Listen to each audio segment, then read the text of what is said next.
Well, it's going to be warm and loud inside this building today. Both sidelines are covered. All right, Chris and Aaron, thank you. Spanish language broadcast available on both Fox Deportes and by utilizing SAP on our broadcast. The great John Randall hits the button on the horn, and off we go after the Skol chants. Vikings won the toss. They deferred. We'll see Breeze. Off we go in the divisional playoff game. Kamara take a knee to the 25 we go. He will turn 39 tomorrow. Troy, he plays like he's 29, and he was good, really good last week against Carolina. Here's Drew Brees. Yeah, he had to be good because they were not able to run the football last week against that Carolina defense, and it's going to be tough sledding once again against this Vikings defense. They do not give up many yards on the ground. We're not going to talk a lot about week one and what happened there, but the Saints had trouble running the football in that opening game.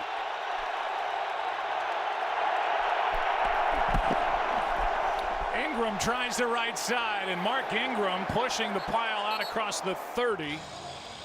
And this is an offense that is ranked in the top 5 in both rushing and passing, number 2 overall. And up front, they are lacking Andres Pete, who broke his fibula last week, so Senio Kelemete gets the start at left guard, and that 1-2 punch in the backfield of Kamara and Ingram, the best in the NFL. Well, and Senio Kelemete, he had 6 starts at left guard during the regular season, so he's not a new player. He's played well when he's had his opportunities. Second down and 5. Breeze well protected, pass incomplete for Kamara with Kendricks out in coverage. The number 1 defense in the NFL. They are brilliant on third down. We're about to see a third down for the New Orleans Saints. They're number 1 in scoring. They come at you, Troy, a lot of different ways. The brainchild of head coach Mike Zimmer. He knows how to create pressure. Well, he attacks the protections and he gives a lot of different looks. And surprisingly, 3rd and 5 has been one of the worst third down opportunities for the Saints. They have really struggled at this yardage. Out of the backfield, Kamara can't haul it in. It's 3 and out.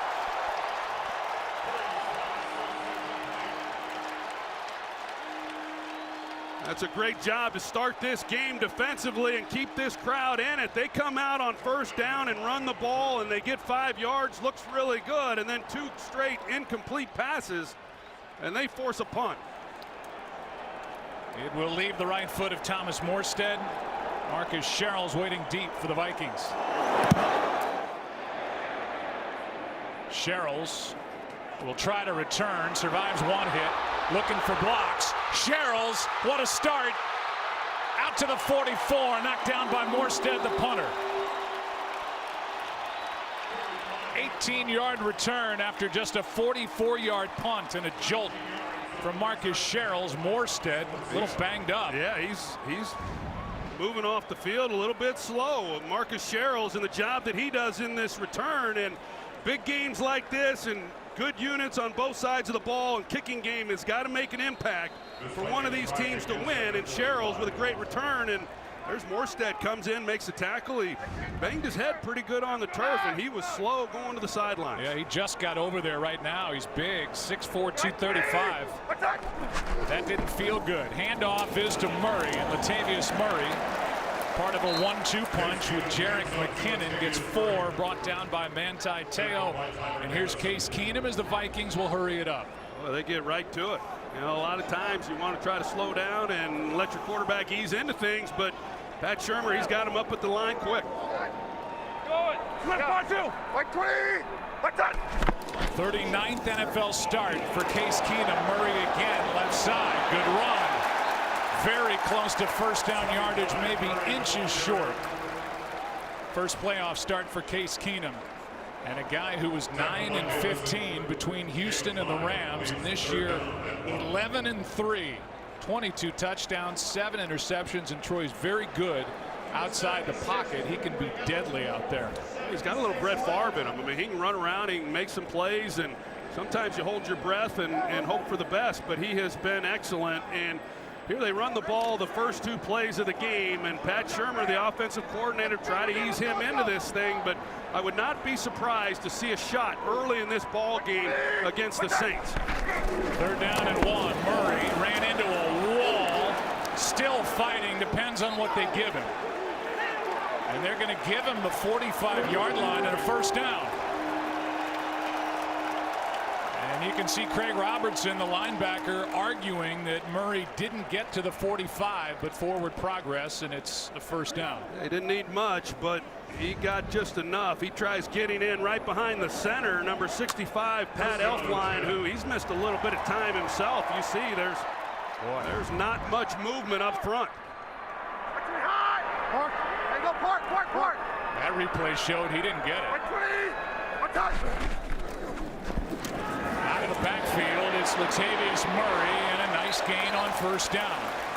Craig Robertson on the tackle at a gain of 4. This offense has had now 8 different configurations along the offensive line, 7 during the regular season, and they moved guys around again, with Rashad Hill getting the start at right tackle, and he's going to have his hands full with Cameron Jordan, the defensive end for the Saints. Yeah, and with him starting at right tackle, they move Mike Remmers to left guard.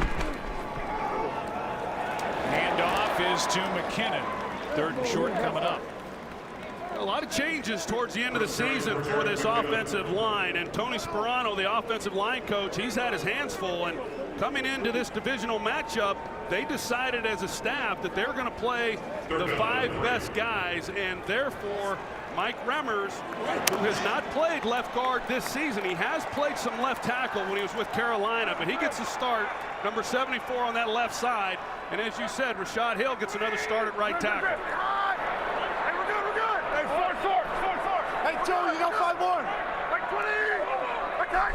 3rd down and 3. Extra men on the rush. Keenum floats right.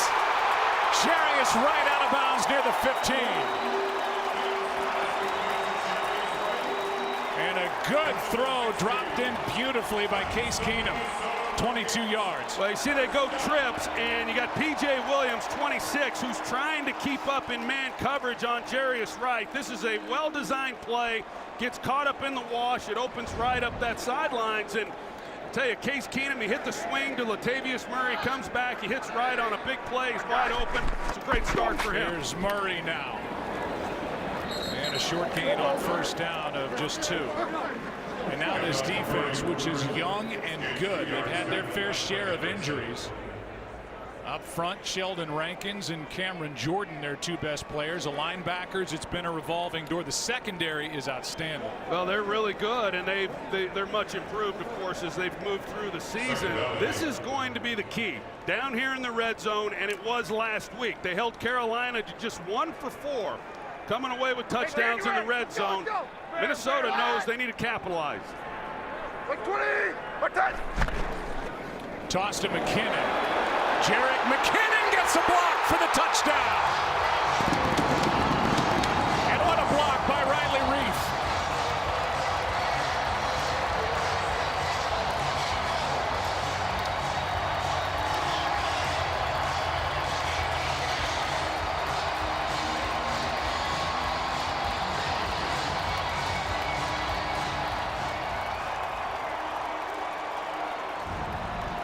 Well, they motion across, and then they're going to get McKinnon on the toss. Riley Reif, number 71. He comes out. He makes a nice block on Marshawn Lattimore. Adam Thielen, he seals the edge. There's a heck of a lane there for McKinnon in the score. And a 7-0 lead. First possession. Nerves what nerves. Case Keenum and the number 2 seed Minnesota Vikings. A good start here at home. Welcome back to you to U.S. Bank Stadium. Good start for the Vikings, a team that's won 6 in a row here at home. 7-1 overall, the 2nd year of this stadium that in 21 days will host Super Bowl 52.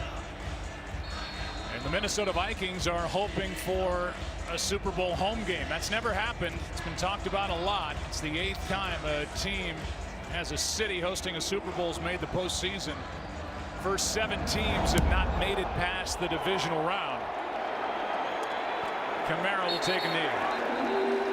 3rd and 3 play, Troy, was big. The one to Jarius Wright. Yeah, it was. The Saints are in man coverage, and you're going to see Diggs. He's going to run a natural slant with the pick action, and then it's going to free up Wright along that sideline. And Ken Crawley was in coverage, and he jams Diggs into the defender. And when you're in man coverage as a defensive back and receivers get in that bunch formation like you have to anticipate those types of routes and picks, and big play for the Vikings. See how the Saints answer now, down by 7. They did not trail against Carolina last week. Handoff is to Kamara, and he runs right into the arms of Tom Johnson. No gain.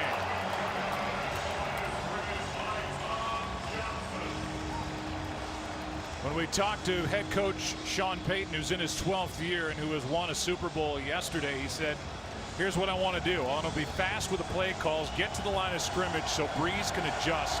I want to take 2 deep shots per quarter, and I want to have patience with the run game and not abandon it. 2nd and 10. I think part of that patience is hanging in there when you're down 7 points and the crowd's behind it and not getting overwhelmed. Here's Ginn. Gets a good block and out of bounds with a 1st down. Huhu Manawanui, the big tight end, had the block out on the edge.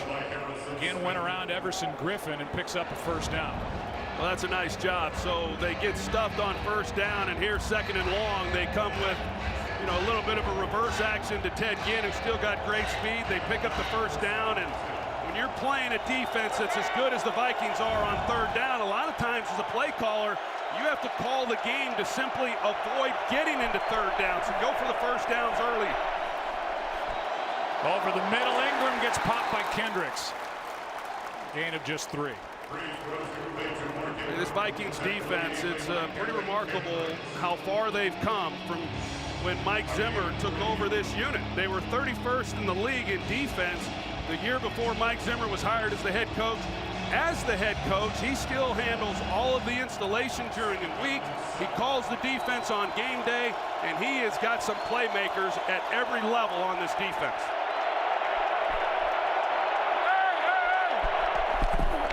Second and 7, Ingram on the ground, right side. 3rd down coming up as Ingram gets to the 44. A gain of 4, and Kendricks on the stop. Kendricks has already been busy. Talk about at every level. Gideon, the rookie. Kendricks, the man in the middle, and Anthony Barr. I don't know. It's easy to say they're the best in the NFL, but when you're the linebacking crew or the #1 defense, odds are you're the best in the NFL. Well, you combine those 3 with Harrison Smith at the secondary and Everson Griffin coming off the edge, and that's a good luck containing all of those guys. 3rd down and 3. Breeze, well protected. Throws incomplete for Hill, the tight end.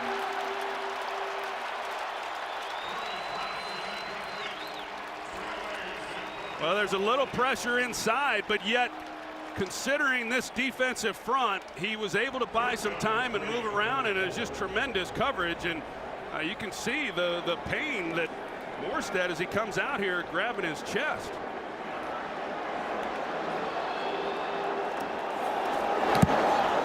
One step and bang, he hits it. It's a good punt. Over the head of Sherrills and into the end zone. Vikings will have it for the 2nd time, leading by 7. And Morstead's hurt, no doubt. 7-0, Minnesota. 2nd possession for the Vikings, up 7. McKinnon and Murray, the 2 backs. 33 total yards and a touchdown between them on that opening drive. Play action to Murray. A lot of room out there, and a bad throw from Keenum that sailed to Stephon Diggs. Hadn't missed him. The greatest day in all of racing returns this February. Daytona 500 kicks off the new season, President's Day weekend, only here on Fox. It's interesting, Joe, when you look at this matchup and how are the Saints going to play with Marshawn Lattimore, and when they're in man coverage, he's going to go with Adam Thielen. And here they are right here at the bottom, and it's a good indicator for Case Keenum to know when the Saints are in man and when they're in zone, and it's just simply looking and seeing where Marshawn Lattimore is. Here's Murray, left side, tripped up. Third down coming up, a gain of just 3, and Ken Crawley, the corner, was the first guy in there. You go back to that first game of the season between these two teams, and they didn't match up like that. Marshawn Lattimore as a rookie making his first NFL start. Not the same player week 1 that he is today. And they feel real confident. 10 times this season he has matched up with the opposing team's #1 receiver, and he's going to see a lot of Adam Thielen today.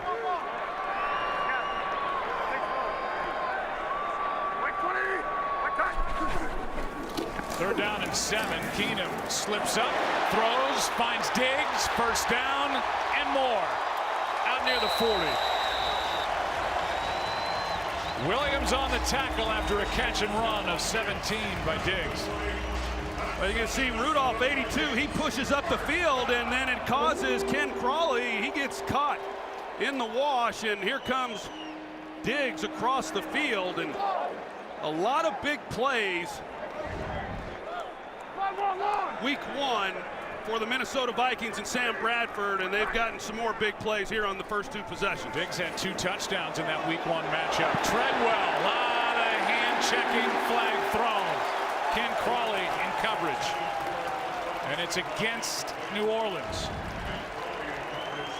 Well, there's contact down the field. They're trying to give Laquan Treadwell an opportunity. A lot of contact. Treadwell's got his hands on him as well.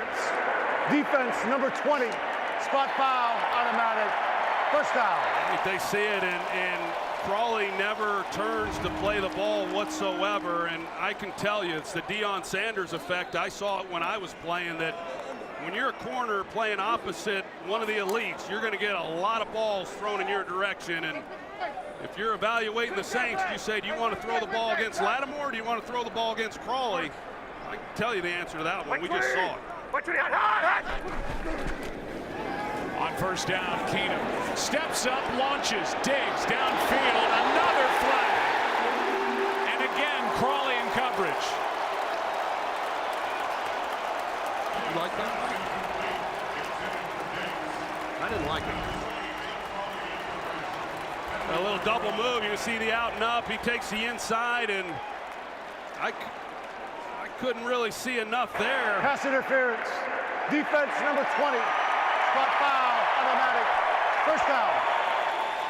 It looked to me like Diggs had a hold of his arm more than Crawley actually grabbing him, and actually in real time I didn't see anything there. First penalty on Crawley was for 20 yards. This one for 34 yards. And it sets up the Vikings at the 6. What a start this could be for Minnesota, already leading by 7.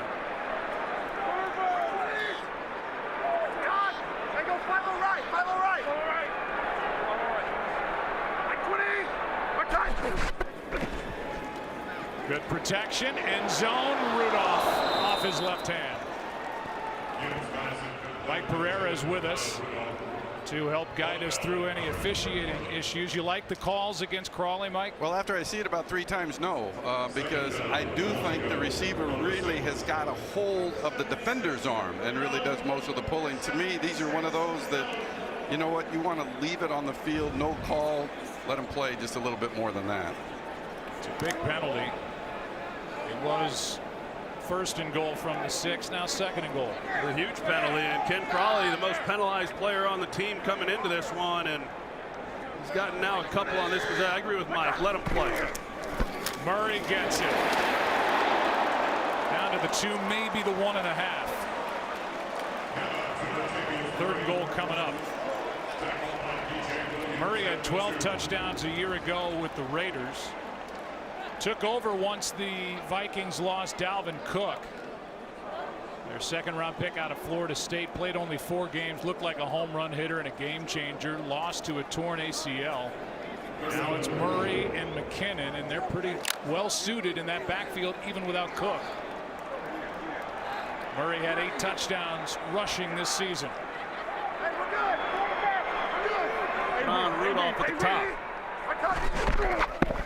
That's where they go. Rudolph off his hands. No flag. Keenum wanted one.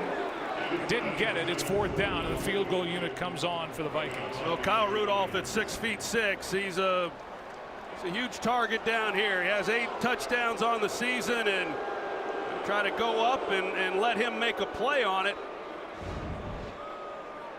Good stop, New Orleans. A couple penalties on Crawley, and they get the Vikings down here near the goal line, and to be able to force a Kai Forbath field goal attempt, that's big. New long snapper in Jeff Overbaugh, 2nd game in the NFL. Number 44 will snap it to Ryan Quigley. Forbath. 20, 10-0. Good start for the home team in this divisional playoff 10-0 mini. Well, that last drive for the Vikings included 54 penalty yards against the Saints secondary, and Crawley pass interference on back-to-back plays. 54 yards worth to set up Minnesota. 1st and goal at the 6. They settle for a short field goal. They lead by 10, and Drew Brees about to get the ball for the 3rd time in this 1st quarter with 4:42 left. Chance for Kamara to return this one if he wants, and out he comes. Had a 106-yarder at Tampa Bay earlier in the year. Week 17, and Jaron Kearse makes the stop on a 20-yard return. Purple People leaders 2.0 maybe. With this Vikings defense, led the NFL in fewest points allowed, total yards allowed. The last time the Vikings led the NFL in both the 1970 Minnesota Vikings, known as the Purple People leaders. Names like Alan Page and Carl Eller and Jim Marshall and Gary Larson, Paul Krause, Bobby Bryant. This unit makes those guys proud. From the 19, pass is off the left hand of Ted Ginn. As Brees a little erratic on that throw. 2nd and 10. Hey, Joe, we go back and you talk about week 1 and you say, well, a lot has changed since then, and it certainly has. But one thing that has not is how good this defense is for Minnesota. They're hard to move the football against. They don't give up yards on the ground. They don't give up big plays. They get off the field on 3rd down, and they don't give up touchdowns. And they make you earn every yard you get. Hand off to Ingram. Nice run. A yard short of a 1st down as he gets 9. This, you talk about touchdowns and points. This is a defense that didn't allow any opponent here in Minneapolis to score as many as 20 points all year, and you just can't run the ball against them. Oh, and that was a nice run there, though, on 2nd down, and that's why a lot of this game's going to come down to the Saints defense, and can they keep the Vikings from scoring? Down 10-0, a lot of football left. Not a good position to be in. It's a big down to convert here. Ingram, nope. Well played. Kendricks 1st in.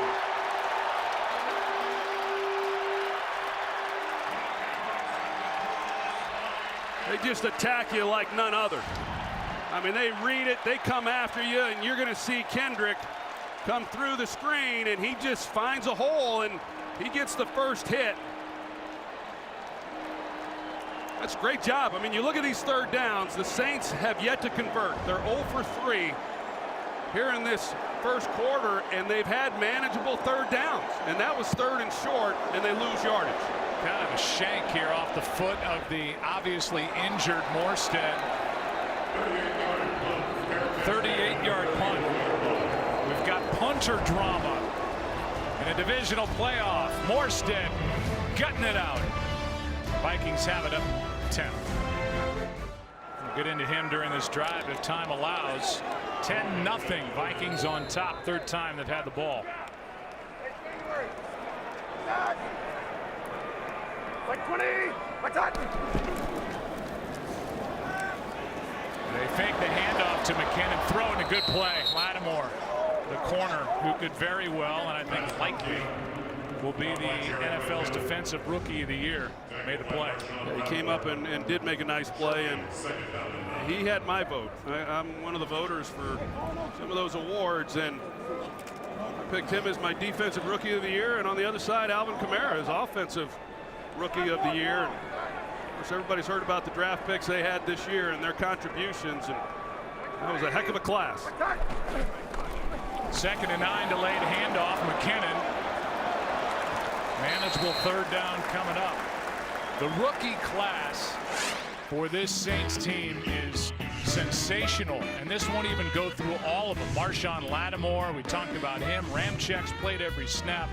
Marcus Williams, the safety's got 4 picks. Alvin Kamara, 3rd-round pick, could be the rookie of the year. Alex Anzalone, a linebacker, and a 3rd-round pick from Florida, started the first 4 games before he was hurt. Pass is caught. McKinnon is wrapped up by Crawley. And a good open field stop by Ken Crawley to force 4th down. That's really good because he's able to recognize the combination, and when McKinnon comes to the flat, Crawley immediately then goes and attacks it and makes a good tackle, holding him from getting the 1st down. So it was time for this Saints defense to be able to step up and make a stop and not surrender any more points, and they are able to do that. So a 3 and out. We'll talk about the road traveled by Case Keenum a bit later. The punt from Quigley with Tommy Lee Lewis waiting. Good one, high one, hanging, flag down, fair catch at the 15. But a flag back at the 31 of the Vikings. 42-yard punt, nothing on the return.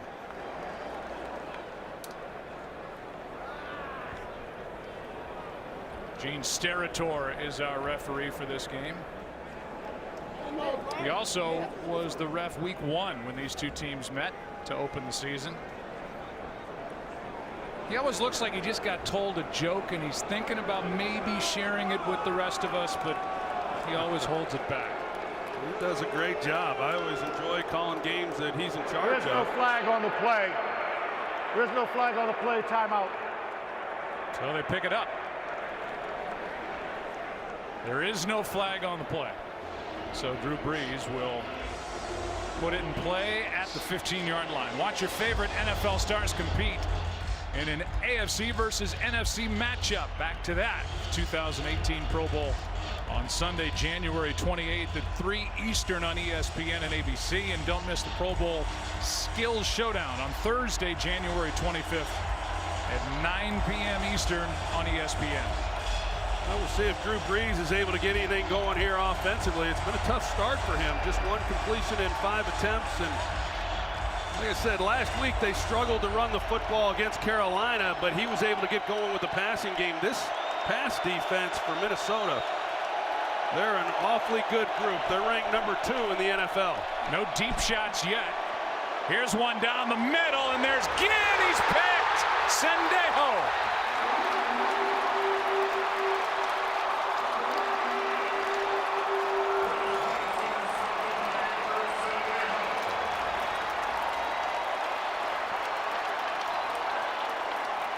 It's a great play by Andrew Sendejo. He's playing middle safety right here, and you're going to see he levels off, and Drew Brees sees that as he drops back, trying to hit the deep post to Ginn in behind it, but just not enough arm strength. And we've seen that from Drew Brees this year, just not having enough to get it down the field. That ball's probably underthrown by 6 yards. If he's able to drive it, Ginn, who can still run at 32 years old, he'll go get it, but it's flat, it's underthrown, and Sendejo goes and makes a great play on this ball. The start for Drew Brees, 1 for 6 for 3 yards, and now an interception. And it's Sendejo who had 2 during the regular season. Meanwhile, players down for the Vikings. These guys now have to be great cover guys. They have to be able to play the run. And Sendejo, he's kind of in the shadow of Harrison Smith, the all-pro safety himself, but he is a great, great player and a guy who I have tremendous respect for. 2nd and 8, pass over the middle. It's caught. First of the day for Thielen. And that could very well end the first quarter, a 16-yarder to the guy who caught 91 during the regular season, headed to the Pro Bowl, and a great story himself. Played collegiately at Minnesota State Mankato. We asked him, what were the knocks on you coming out of college? He said, I had none. Nobody looked at me. 10-0 Vikings after one. Back after this from your local Fox station. 0.0. Back in the house where opposing offenses come to die. The 3 first quarter passing yards, the fewest in Drew Brees' Saints career. What a career it's been. What a 12-year run. Keenum, well protected, finds his man. Thielen, 2 for the last 2. A bit of a late hit on Keenum, not so much late, but low. And a little surprised not to see a flag. I guess it's just a matter of whether or not he was blocked into him. But Keenum showing some patience in the pocket and delivering a good throw. Actually, it's pretty good. The hit was above the waist. It looked a lot lower initially, but he slides down. But Keenum, he hangs in there knowing he's going to take a hit and delivers a good throw to Thielen. For 9 yards. Yeah, 5-1. 5-1. Hey, family. Yeah. Like 20. Like touch. 2nd and 1. They hand it to Latavius Murray, and Murray's got a first down for Minnesota. The story on Case Keenum, who is a free agent to be, signed a 1-year, $2 million deal. Undrafted out of the University of Houston. He's playing like a franchise quarterback, but a guy who played high school football in Abilene, Texas at Wiley High School. Undrafted out of college, 8 starts with Houston, went to St. Louis, back to Houston, traded back to St. Louis. Was in LA last year, a placeholder for Jared Goff. He's been well traveled for sure. Like 20. Like touch. Murray gets it again on first down. Crawley the first to get hands on Latavius Murray in a short gain of just 1 yard. Well, the one thing we do know about the Minnesota Vikings is they are not a great running football team. They just run it more than everybody else. They average 31 rushing attempts a game, 2nd most in the NFL. And there's Pat Shermer, the offensive coordinator, who puts it all together. Now, the Saints aren't a very good run defense, but what has helped them throughout the years, they get leads and then teams have to abandon the run. So when you've got a 10-point lead, the Vikings will continue to pound the ball, and can the Saints do something about it? Like 20. Like touch. 2nd down and 9, and that's out of the reach of Stephon Diggs. 3rd and 9 coming up. You know, for Keenum, it was interesting when we had a chance to talk to the Vikings. He told you that even back in high school, he looked at Drew Brees, not a tall quarterback, and saw the different ways Drew at 6 feet tall or maybe a shade under was able to get rid of the ball with these big bodies all around him. And here he is, much the same style. Both those quarterbacks came out of high school being told that they were too short, didn't have a strong enough arm. It continued when they went on to the NFL, and Brees has proven everybody wrong, and Keenum has this year. Here's one to Thielen, what a catch, up to grab it for a first down.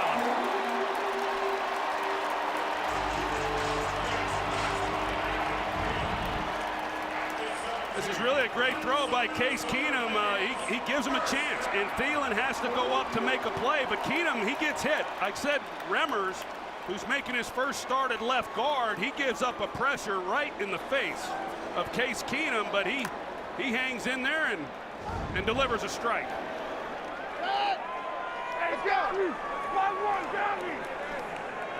Adam Thielen from Detroit Lakes, Minnesota, a town of 10,000 people, grew up a Vikings fan and now trying to help his Vikings get to an NFC championship game as Latavius Murray carries for 4. Well, Adam Thielen, you know, fortunately for the Vikings, he's turned into the receiver that he has because he was an undrafted guy, as you said, just a phenomenal year this year. But they drafted Laquan Treadwell last year in the first round, and he hasn't done anything. So fortunately for the Vikings and GM Rick Spillman, they've been able to get a #1 guy out of Thielen. Here's a handoff for the touchdown to Latavius Murray.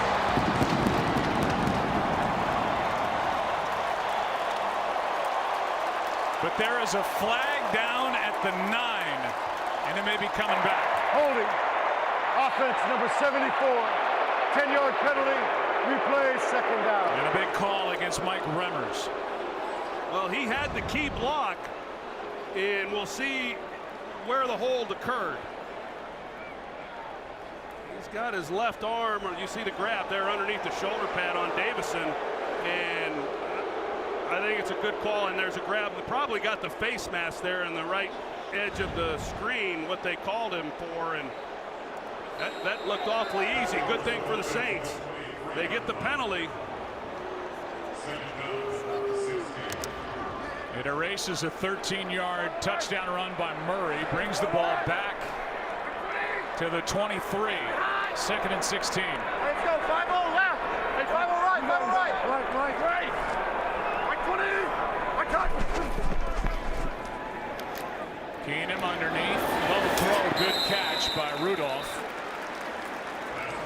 Good 7th-year tight end out of Notre Dame. 3rd down coming up. Hey, I expect Dennis Allen here on this 3rd down. I would expect him to bring some type of pressure. He hasn't done much, and he certainly will. Last week with the game on the line, he blitzes Cam Newton with Von Bell, and he's got some exotic looks himself. But here to try to create something negative and get after Case Keenum and see if they can't rough him up a little bit.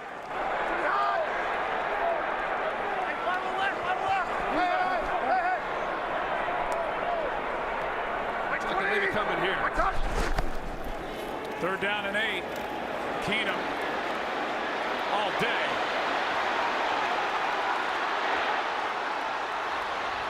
Throws back across the middle of the field, and it's Diggs for a 1st down.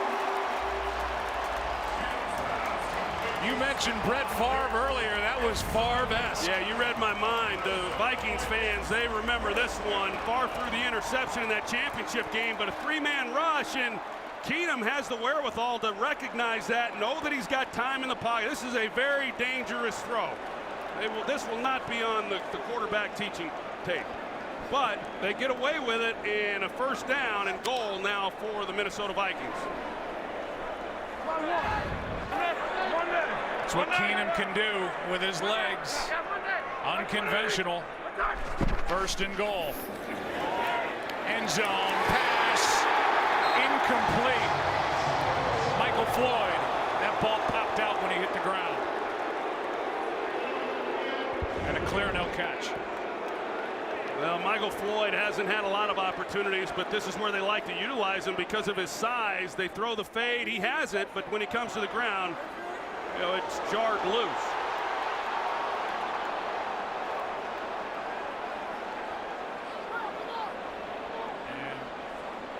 And an easy call. You see a lot of those fades by all teams, and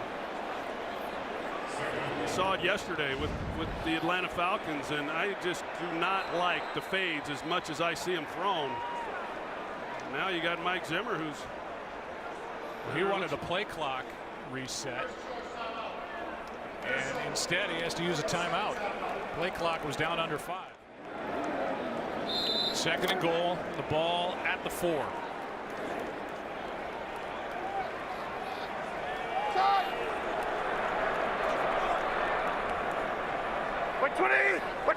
That's Thielen in motion. Keenum keeps it, fires it. Incomplete, another flag. Diggs the target.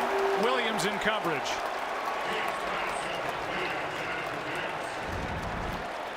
And there's another flag on the other side of the field. There are 2 fouls. No, I don't think the official was in a good position to make that call. You know, he's blocked by Diggs coming across, and Diggs clearly goes to the ground, but I couldn't see enough there by Marcus Williams as to... There are 2 fouls, both by the defense prior to the pass. Holding defense number 26. That penalty is declined. Also pass interference, defense number 43. That foul occurs in the end zone. The ball will be placed at the 1-yard line. 1st and goal, Minnesota. Well, here's a look on the call on Marcus Williams. He grabs the right arm. So the official was in a good position. He sees that, and then on the other side, P.J. Williams. I tell you, right now, I mean, it's the Saints just simply cannot stay with these wide receivers. Cut! 20! Attack! First and goal. Murray, right side, bouncing. Touchdown, Minnesota.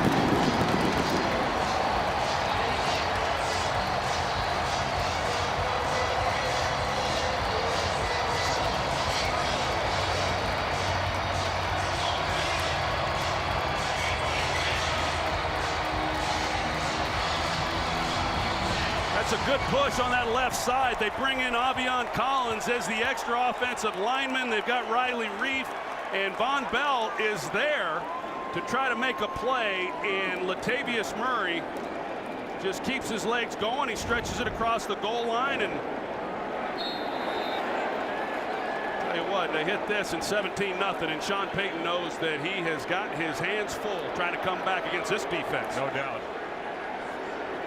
Vikings have scored on 3 of 4 possessions, lead by 17, and for the Saints, their largest deficit overcome in a win this season was 15 points. Keenum and the Vikings up 17-0. Cam Jordan trying to pump up his teammates on defense. Not been a good start for New Orleans on either side of the ball. About as good as the Vikings could have hoped, and they lead 17-0 as Murray knocks it in from 1 yard away, and Drew Brees and the Saints need an answer right now. Forbat kicks it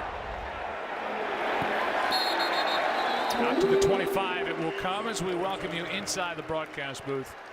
A guy in 2 vests for you here from Minneapolis. And Mike, I'll ask you, Mike Pereira, joining us, some pass interference calls that really had an impact on the game. Yeah, you know, we talk about letting them play, but there's been 3 key ones. You know, I've always been an advocate of a 15-yard maximum penalty, and today what would we seen? A 34-yard mistake, and that's hard to overcome for a team. Yeah, that happened with Crawley 2 possessions ago for the Vikings. Possession when they ended up with a field goal. They've added a touchdown since, lead 17-0, and Brees keeps, throws, completes. And the first target of Michael Thomas, this kid who is sensational. Second-year pro, had 104 catches on the year, has his first, and Brees gets a little shot to the face mask from Linval Joseph. Well, they're watching it, and you know, what they're looking for is a forcible blow. So clearly the official didn't think that was a forcible blow to the head. We'll see if Drew Brees can settle in and get something going. Here is Kamara, gets 10. You know, you think about the Saints these days, you think about the ground game, but they've rushed for only 80 yards a game over their past 5. And Troy, as you said, against the Panthers, 22 rushes, 41 yards. So they're trying to revive that ground game a little bit. Yes, they are, and that's a good start, because last week was their worst rushing output of the season, and not that it's going to be any easier here today. This defense, as we've talked about, is great, but this pass defense is so different that Brees needs a little help from that ground game to take some of the pressure and some of the pass rush away from him. Here's Ingram now after Kamara carried, and Ingram gets maybe 2. Tackle made by Joseph, the former New York Giant, who has a Super Bowl ring in his dresser drawer. 2nd and 8. Well, the other guy that New Orleans does not have, who did not suit up today, is Brandon Coleman. Had a nice game last week. He's a big part of not only the passing game, but also their ability to block the edge. They miss him today. Saints have yet to cross midfield. Here's Josh Hill. They're across midfield. And the tight end, with a whiff on a block by Clemente in front of him, takes it to the 30. And here come the Saints, a 22-yard completion. Well, that's set up so well. You see Ryan Ramczyk and Clemente, as you said, and they get the ball to their tight end, Josh Hill, and there's nobody really out in front for those guys to block, and he's able to make Sendejo miss. Those big plays are hard to come by. The Saints are accustomed to them. They led the league in plays of 20 yards this year, but the Vikings, they're pretty stingy when it comes to picking up big chunks. Handoff to Ingram. He gets 1. Tackle made by Brian Robinson. How about an injury report from Chris Myers? Joe, Shamar Stephan out in this series. His right knee, he's part of that Viking rotation on the defensive line, suffered a knee injury. He's questionable to return. So Brian Robinson, normally a pass rusher, can help out inside. And remember, Everson Griffin has been bothered by plantar fasciitis, so some of his snaps are limited as well. Quick snap, flag is down. Here's Ginn for the touchdown. I think that's coming back, Joe. I'm not sure the Saints. It didn't look to me like they got set. I would agree with you. Flag at the snap. Here's the call from Steratore. Illegal shift. Offense number 19 was not set for a full second. 5-yard penalty. Replay second down. They tried to catch the Vikings. Instead, they weren't set. And Ginn, who caught it, was not set. So an illegal shift. And a good call. They called Ginn, and you know, he certainly could have been that guy. The other one was Josh Hill. It looked, you know, Josh Hill was even later than Ginn getting set up. Now each team has lost a touchdown to a penalty. That was big for New Orleans. Opportunity there, and now it's 2nd and 14, still trailing by 17.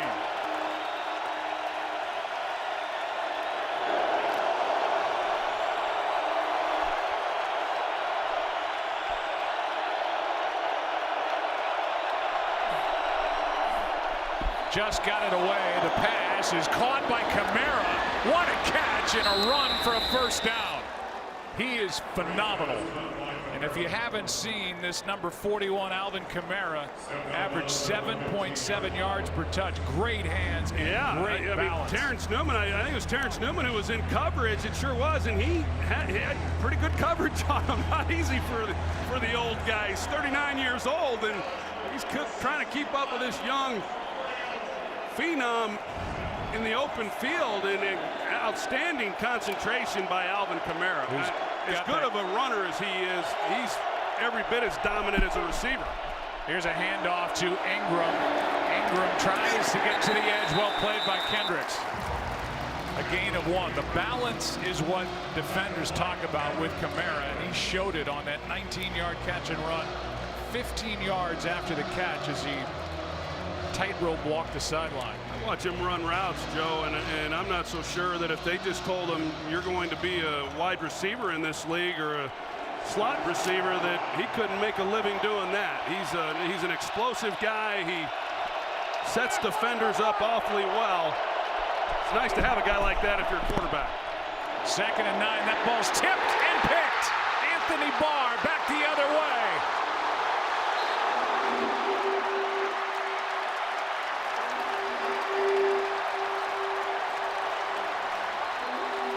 And the second interception as a flag comes down at the end of the play. Second interception of Breeze on a tipped ball, and let's see who got a hand on it. That's Griffin. Yeah, with his back to the ball, he just threw up his right hand and is able to deflect it, and then Anthony Barr's there to make the interception. That's, wow, the Saints had something going. You can see the end of this, and it might have been the horse collar at the end of this play. Teron Armstead. We'll see if that's what it's for. During the interception, personal foul, horse collar tackle, original offense, number 72. 15-yard penalty added to the end of the run. First down, Minnesota. Timeout. 2 turnovers in the game. 2 takeaways by this terrific Vikings defense. Griffin made the play. Barr the pick. The beloved, the fantastic Bud Grant, a great athlete in his own right, played for the Minneapolis Lakers and took this Vikings franchise to 4 Super Bowls. An NFL Hall of Famer, was hunting at the beginning of the week. 90 years old, and he's here in a camo Vikings hat, rooting on his organization. Handoff to McKinnon over the left side, and Jerick McKinnon gets 2. Hey, Bud Grant, I know when I grew up and watched the Vikings play, and Bud Grant, I get an opportunity to visit with him whenever we come to Minnesota. How about 2 years ago in this divisional game, and 88 years old at the time, minus 25 degrees wind chill. He walks out there in a short sleeve shirt. Pretty incredible. Play action. Keenum has to step through some trouble, and down he goes. And he ducks a hit from Manti Te'o that would have taken his helmet off. No gain. Well, this is exactly what the Saints need, but now they have to come up with a big stop on third down.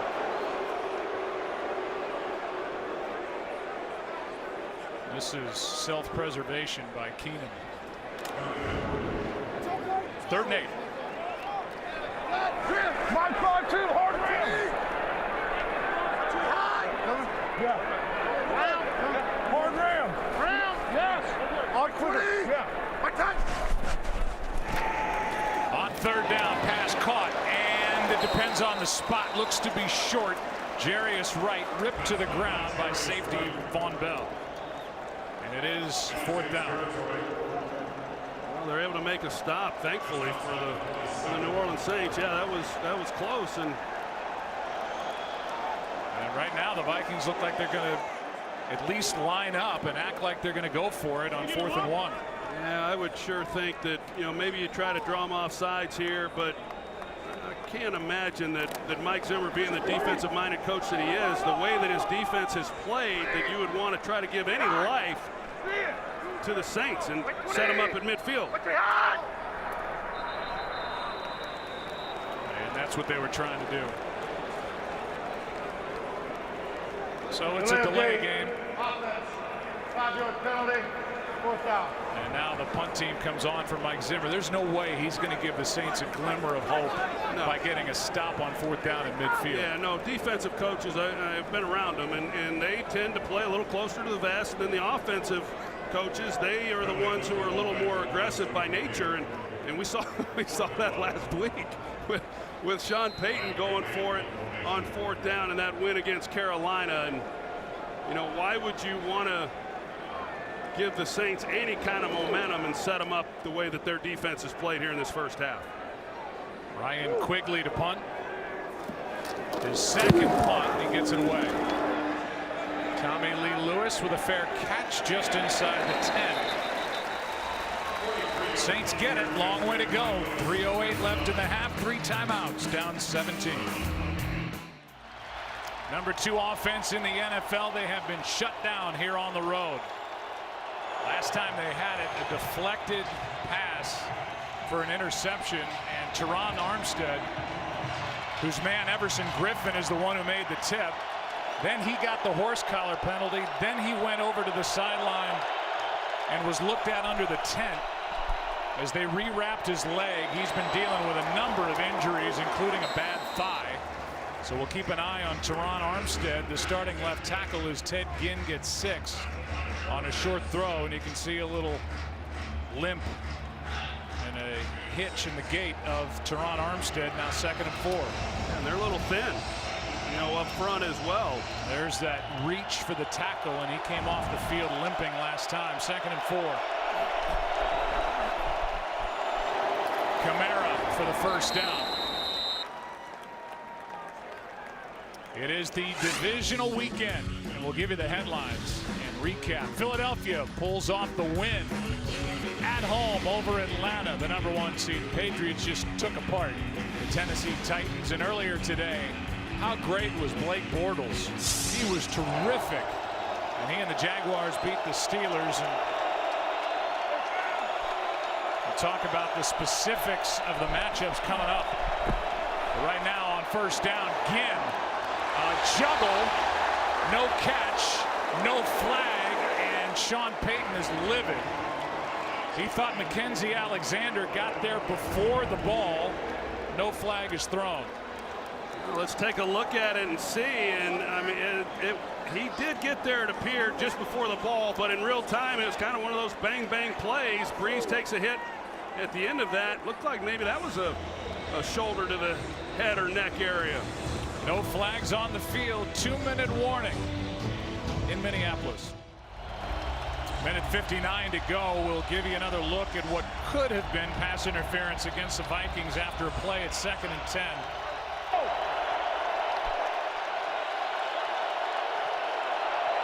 Really close. No call. 3 timeouts for New Orleans. Blitz. pass is caught by Ginn along the sideline. Good throw, good catch. Both feet in is the call. First down. Yeah, let's see if Ginn was able to get his feet in. That's a well-thrown ball by Breeze, and it looked like he drug the right toe. You see the turf coming up, so that's a big, second down there. But they get a new set of downs after the play earlier, where yeah, maybe they could have called pass interference. Maybe Ginn could have made the catch, but he comes up big on that play. Doesn't matter much now as Breeze is going to go down. Ball is out.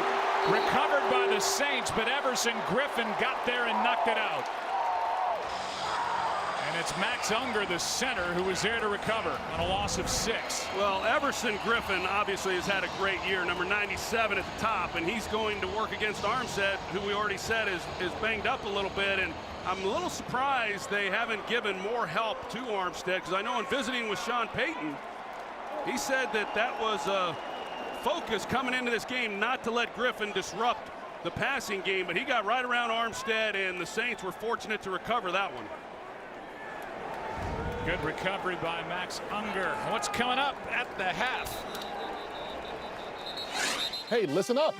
Coming up on the Visa Halftime, you'll see and hear Michael, Jimmy, and Howie break down the first half of your game.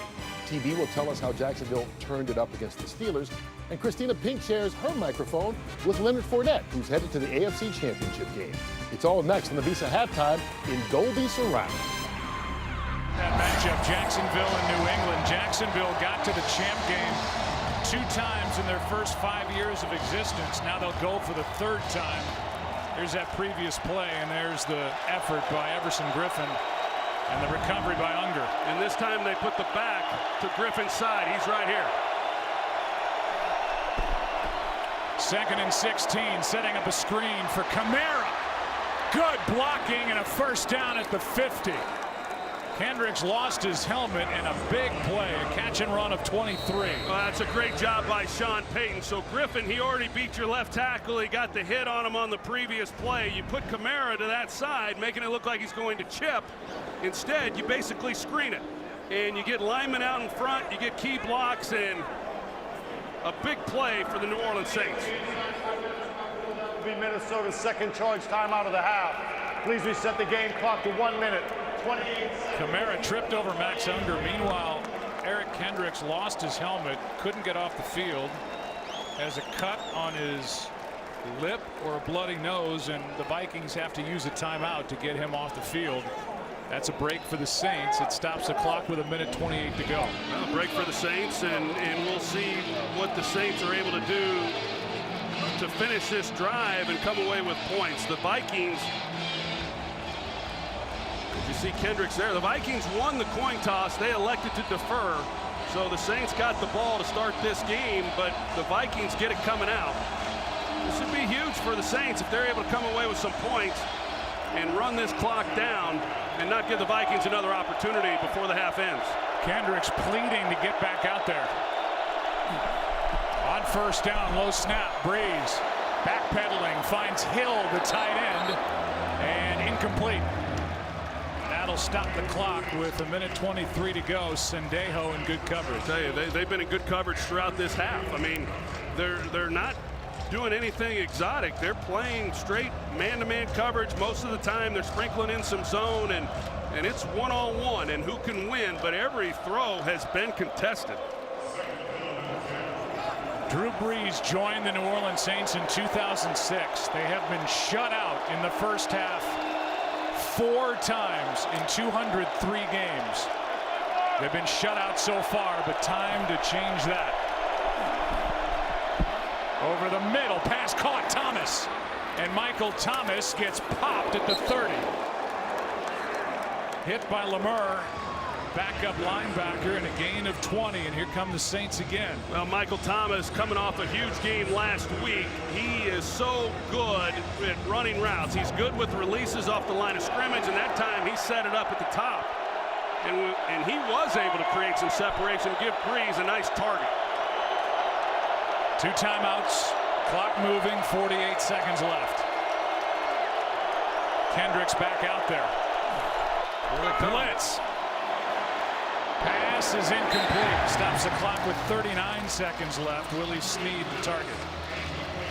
Well, you can bet when you get to this point of the field and you've got a drive that is moving, that this is when defensive coordinators like to try to bring some pressure, create a negative play, and see if they just can't knock you back a little bit more. And you know, right now, clearly the Saints are well within field goal range.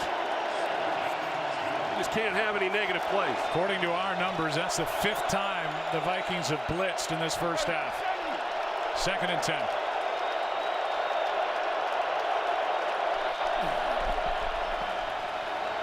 Breeze, nothing there.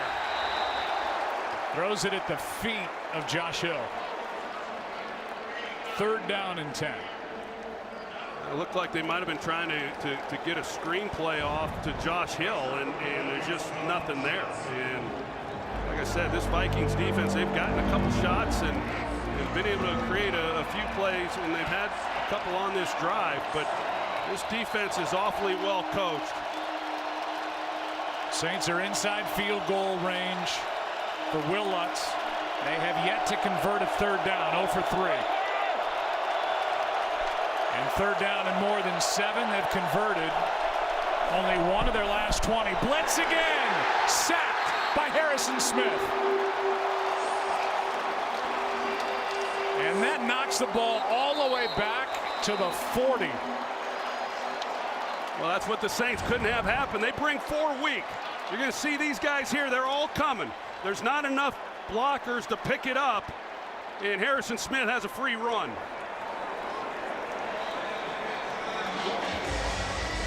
Well, this is now the edge of field goal range for Lutz. He hit from 57 last week to tie a career long. This would be a new career long if they try and kick it. And why not? Try to get some points.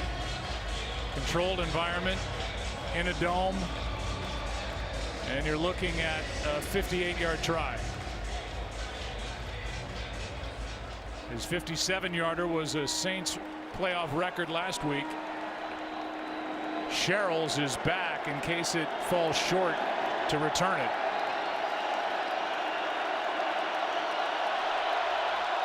He's got the leg for it. He pulled it. No good.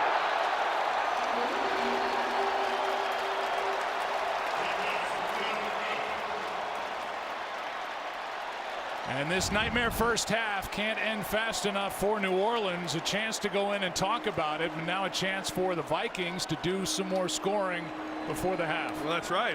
The Vikings don't have any timeouts. I think, hey, when you look at the game and where you are, if you're Sean Payton, you have to attempt that field goal. But, you know, with now 21 seconds, there was 26 seconds at the time. They give the ball to Minnesota in a great position to try to come away with 3 points of their own and see what Case Keenum's able to do. But they can manage this pretty well even without no timeouts. Ball at the 48, 21 seconds left. No timeouts. The Vikings, by the way, will receive the second half kick. Everything Minnesota's way. Trying to advance to a matchup against Philly next Sunday. Keenum gets hit. Pass is too high, but a flag on the hit. And that'll be 15 yards. Jordan was in there, was not alone. Now Cam Jordan, he comes in and he hits Case Keenum with a forearm right across the helmet, and this was personal foul, roughing the passer, blow to the head, defense from the 91, 15-yard penalty, automatic, first down. That's the rookie Trey Hendrickson, and you see the left elbow get into the chin. He and Jordan there. Yeah, Hendrickson got the hit first, and I tell you, a huge penalty because Keenum did not see Diggs coming across the field as early as he should have. Had he caught him early, Diggs had some room to run and maybe get into field goal range, but a big 15-yard penalty against this defense, and nothing has gone right for that team. The Saints now with 92 penalty yards in this half. Staggering. They're already in field goal range. The edge of it. Now it's better as the pass is caught by Rudolph. 6-yard gain. What do you think of Case Keenum here after basically a half a play? Pretty good, right? I mean, he comes out and he made some nice throws right from the start. You know, made some really accurate throws, was able to settle in, and then this defense for Minnesota has just allowed him to get some real comfort. And right now he just has to understand the situation. With 13 seconds left in this half, he cannot take the sack. If the clock is running, they're going to have a hard time getting it clocked. He's got to get this ball to where they're stopping it. They're in field goal range already. Here's one for the end zone. And out of the back of it. And with 7 seconds left, Mike Zimmer, who has lost his last 10 postseason games, either as a head coach, defensive coordinator, or position coach in the NFL, will send the field goal unit on. And we'll see Kai Forbath try one from 49. What a turn of events. Saints look like they were marching maybe to come away with some points of their own. The Vikings, if they get 3 here and to get the ball to start the second half. Good snap, good hold, kick, no good. And with 2 seconds left, that's the first hiccup for the Vikings in this first half. We talked to Mike Zimmer about his comfort level with Kai Forbath, who, by the way, was with New Orleans back in 2015. He said, I'm really comfortable with him, which is a huge admission for Mike Zimmer. He is about as tough and as honest a head coach as you will ever find. And Zimmer said, I'm all right. I feel okay with him, and he sent him out there. That one no good from 49. He has not changed at all. I was with the Cowboys back in 1994 when he came from the college ranks and joined our team as a secondary coach. He was that way then, and he's that way now, and these guys respect the heck out of him. His team with a terrific first half, 17-0. The hometown Vikes on top. Visa halftime coming up after this from your local Fox station. Got ruffled by the Saints. I think that Pat Shurmur's done a nice job allowing him to settle in, and I would expect Dennis Allen in the second half to come after him a little bit more and see if he couldn't create some negative plays. Well, we'll see that right off the bat maybe as the Vikings get it. Up by 17, and let's go down to the field and Erin Andrews. Well, as you can imagine, Sean Payton, he started speaking to me right away about time of possession, and as Troy just mentioned, those third downs. He said, Ofer, if that doesn't change, then the score for us isn't going to change. So that's something he addressed right away with his team. I did ask him about Minnesota's coverage on his wide receivers, and he said, look, we had some guys open. We've just got to make some plays here, and also we've got to do something about all these penalties as well. Aaron, thanks. Chris Myers visited with Mike Zimmer, and we'll give you that report maybe after a play on first down.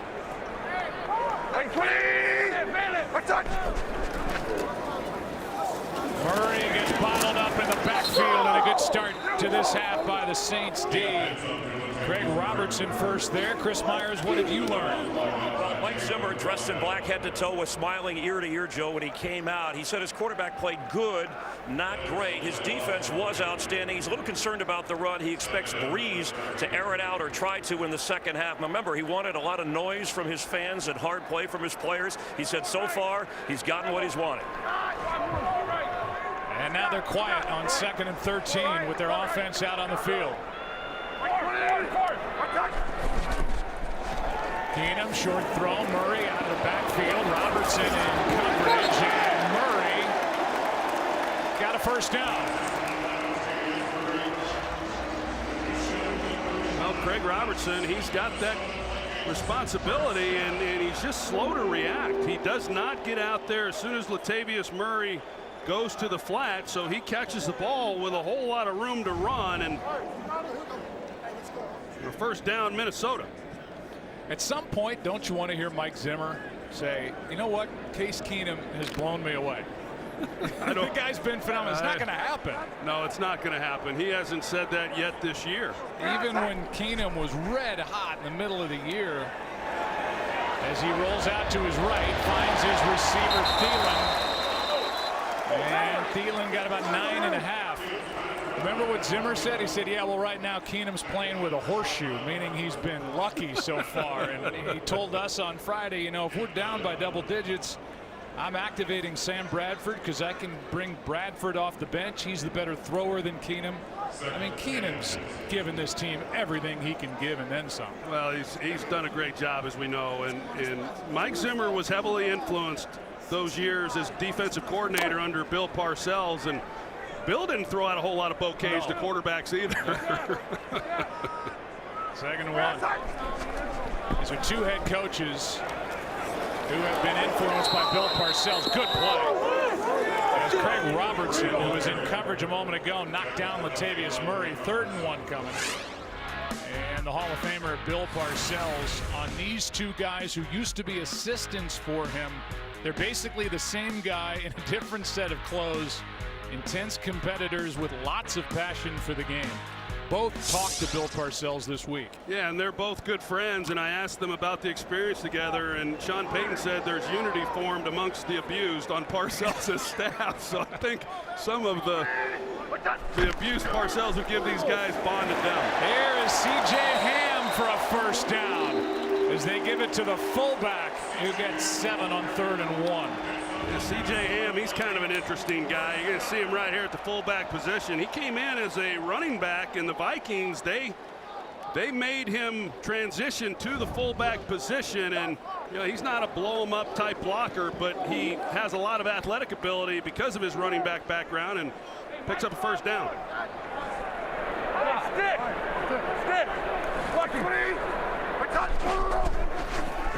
On 1st down, quick throw, Diggs on the outside. And a nice gain on 1st down as he gets 7. Ken Crawley on the stop. Meanwhile, the offensive coordinator for the Vikings, Pat Shurmur, had 4 interviews for a head coaching spot last week. Talked to the Giants, the Lions, the Bears, who have hired a head coach in Arizona. But he and this offense have not been distracted. They look good. Here's McKinnon, a yard short of a 1st down. Well, I know when I visited with Case Keenum, I asked him about Pat Shurmur. He said he's the most stress-free coach that he's ever been around. And when Pat came into our meeting, I told him what Case Keenum had said. Pat Shurmur said that was because he spent 2 years in Cleveland. I guess that was as stressful as life can get. So he's ready for the next opportunity, and I wouldn't be surprised if he doesn't get a head coaching job when this is all said and done. But those teams that have availability, it looks like they're going to have to wait a little longer. 3rd down, Keenum keeps, hits Rudolph, and the tight end for a 1st down. A gain of 4 on another 3rd and 1, and Jonathan Freeney brought him down. Well, they've stayed ahead of the chains, and so it's allowed Pat Shurmur to, you know, run some of these boots. You got 3rd and short, you hand it to C.J. Ham, you keep the drive going, you get Keenum out on the edge where he can see exactly where he's throwing the ball. Dennis Allen and the Saints have yet to make Keenum uncomfortable. Here's Murray bouncing it to the edge. Latavius Murray inside the 30. As we see Latavius Murray in that run, and you think about what's happened in Minnesota under Mike Zimmer. He loses his starting quarterback, Bridgewater. A couple of years ago, he lost his starting running back, Adrian Peterson, for the season. He loses Sam Bradford, and then he loses Dalvin Cook. I mean, obviously really important positions, and yet this team has continued to win, and it says a lot about the job that that offensive staff has done. Texas! Gang! 20! Attack! 2nd and 3, handoff is to Murray, and he ran right into the arms of Trey Hendrickson. A loss of 1 on the play, so another 3rd down coming up, and this Saints defense has got to make a stop. Yeah, I'm with you, Joe. I mean, there's so much football left to be played, but yet you just get the feeling that if they don't make a stop here, you know, this game has gotten away from them, because we've seen what the Vikings have done on defense, and it's paramount right now for New Orleans to make a stop and then see if Kai Forbath can't make a long field goal. Case Keenum has gone 7 for 8 on 3rd downs.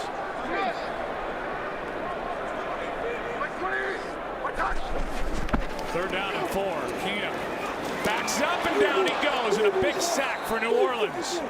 Play is made by the big man in the middle, Sheldon Rankins, who had 2 during the regular season. And it's the pressure out here. You're going to see this game up front, and it's Cam Jordan coming underneath, and Rankins then finishes him off. So they needed something, and that's a 4-man rush, and yet they get the sack, and so now it forces the Vikings to punt the football instead of what would have been a long field goal attempt. That's a great job. Big sack by Rankins. The 10-yard loss takes it back to the 40. And so Quigley, who has not knocked the ball into the end zone for a touchback all year, just did. Jaron Kearse couldn't make the play. Big sack by Sheldon Rankins. Still a 17-point game. Saints with a football. Well, during the week, this got a lot of play, and what a great story. Vikings fan Millie Wall, who supported the team since its founding in 1961, will turn 100 years old in 2018. She received the early birthday gift from her favorite team, a ticket to this game, in an online video. She opened a letter from the Vikings inviting her to attend her first ever playoff game, and she's seen a good one for the Vikings so far, starting from the 20. Alvin Kamara to the 25. Say it again, the punter for Minnesota had not punted the ball, Ryan Quigley, into the end zone all year, but that was his first touchback. And so just 20 yards in field position gained on the punt.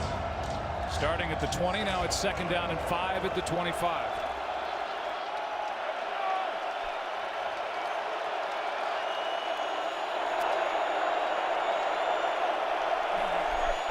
Blitz coming from the Vikings. Pass is caught. Thomas, good catch.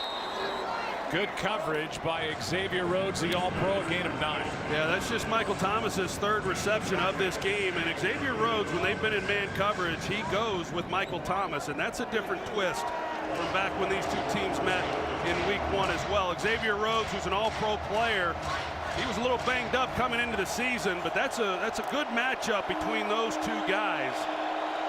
Xavier Rhodes is as good as there is in all of football. Here they are at the bottom.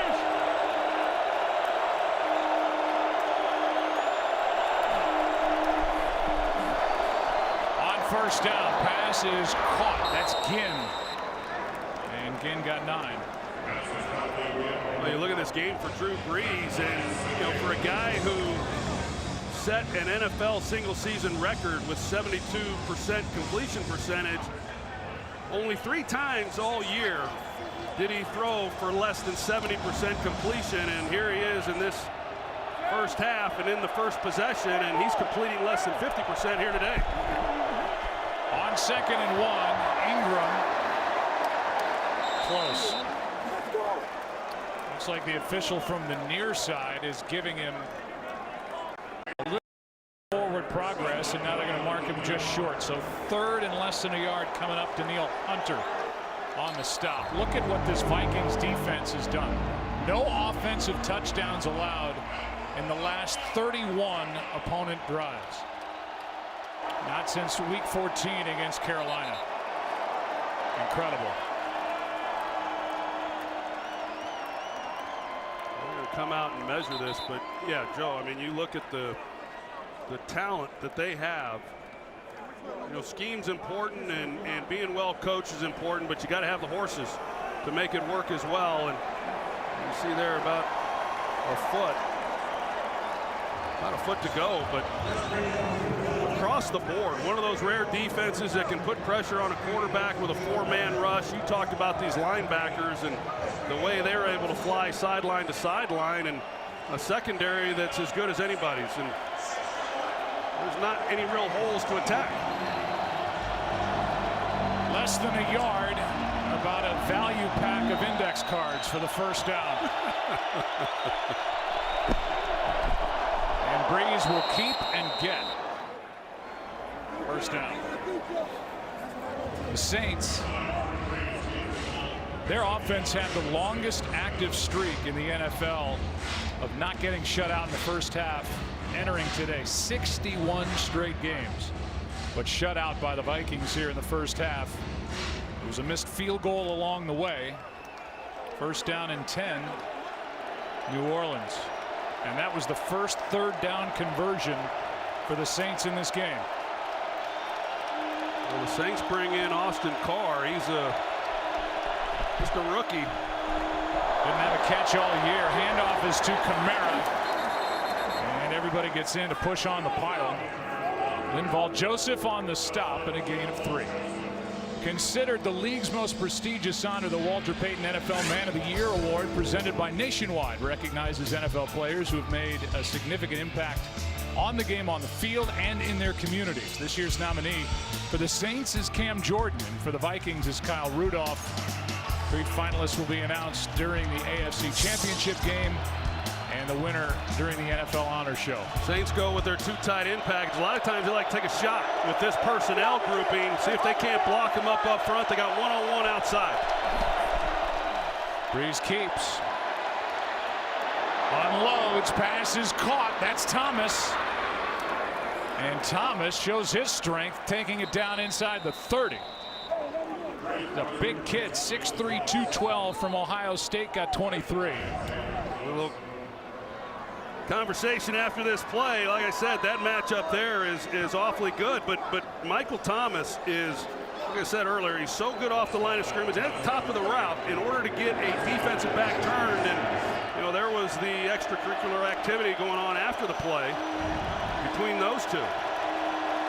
Now, Xavier Rhodes, he can decide on his own whether he wants to come up and play press, which is where he's best, or if he wants to play off. Mike Zimmer allows him to make that decision. Kamara carries, kind of ducks underneath the tackle and takes it down inside the 25. A gain of 5. Harrison Smith on the stop.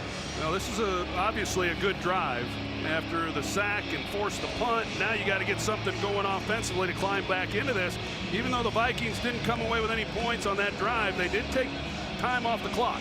And now this drive is taking time off the clock, and here we are at 3 minutes left in the third quarter. So looking at this as we move through this drive right here, it's imperative that the Saints cash in with a touchdown.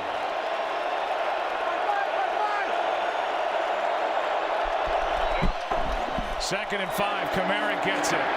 Full head of steam. Inches inside the 20.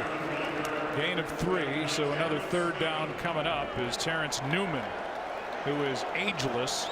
39 years old and still playing corner, still playing in the slot at times, made the stop. Well, you talk about Tom Brady and what he's doing at 40. Terrence Newman, 39 years old. That's a demanding position. Sean Payton says, yeah, I go to South Lake, Texas, and that's where Terrence is in the offseason, and sees him out there at the ball fields with his kids. And then he looks up and he's playing nickel on Sunday afternoons. Third and a short 2. Breeze needs it. Pass is low. What a good catch by Willie Snead. And number 83 with a big first down for New Orleans. Yeah, Willie Snead, that is not an easy catch. This ball is low and you're going to the sideline, and he's able to make a play on that. Josh Hill, he goes just like he was a wedge buster as he came off the line of scrimmage. But a big completion and catch by Willie Snead. Another third down conversion on this drive. First down.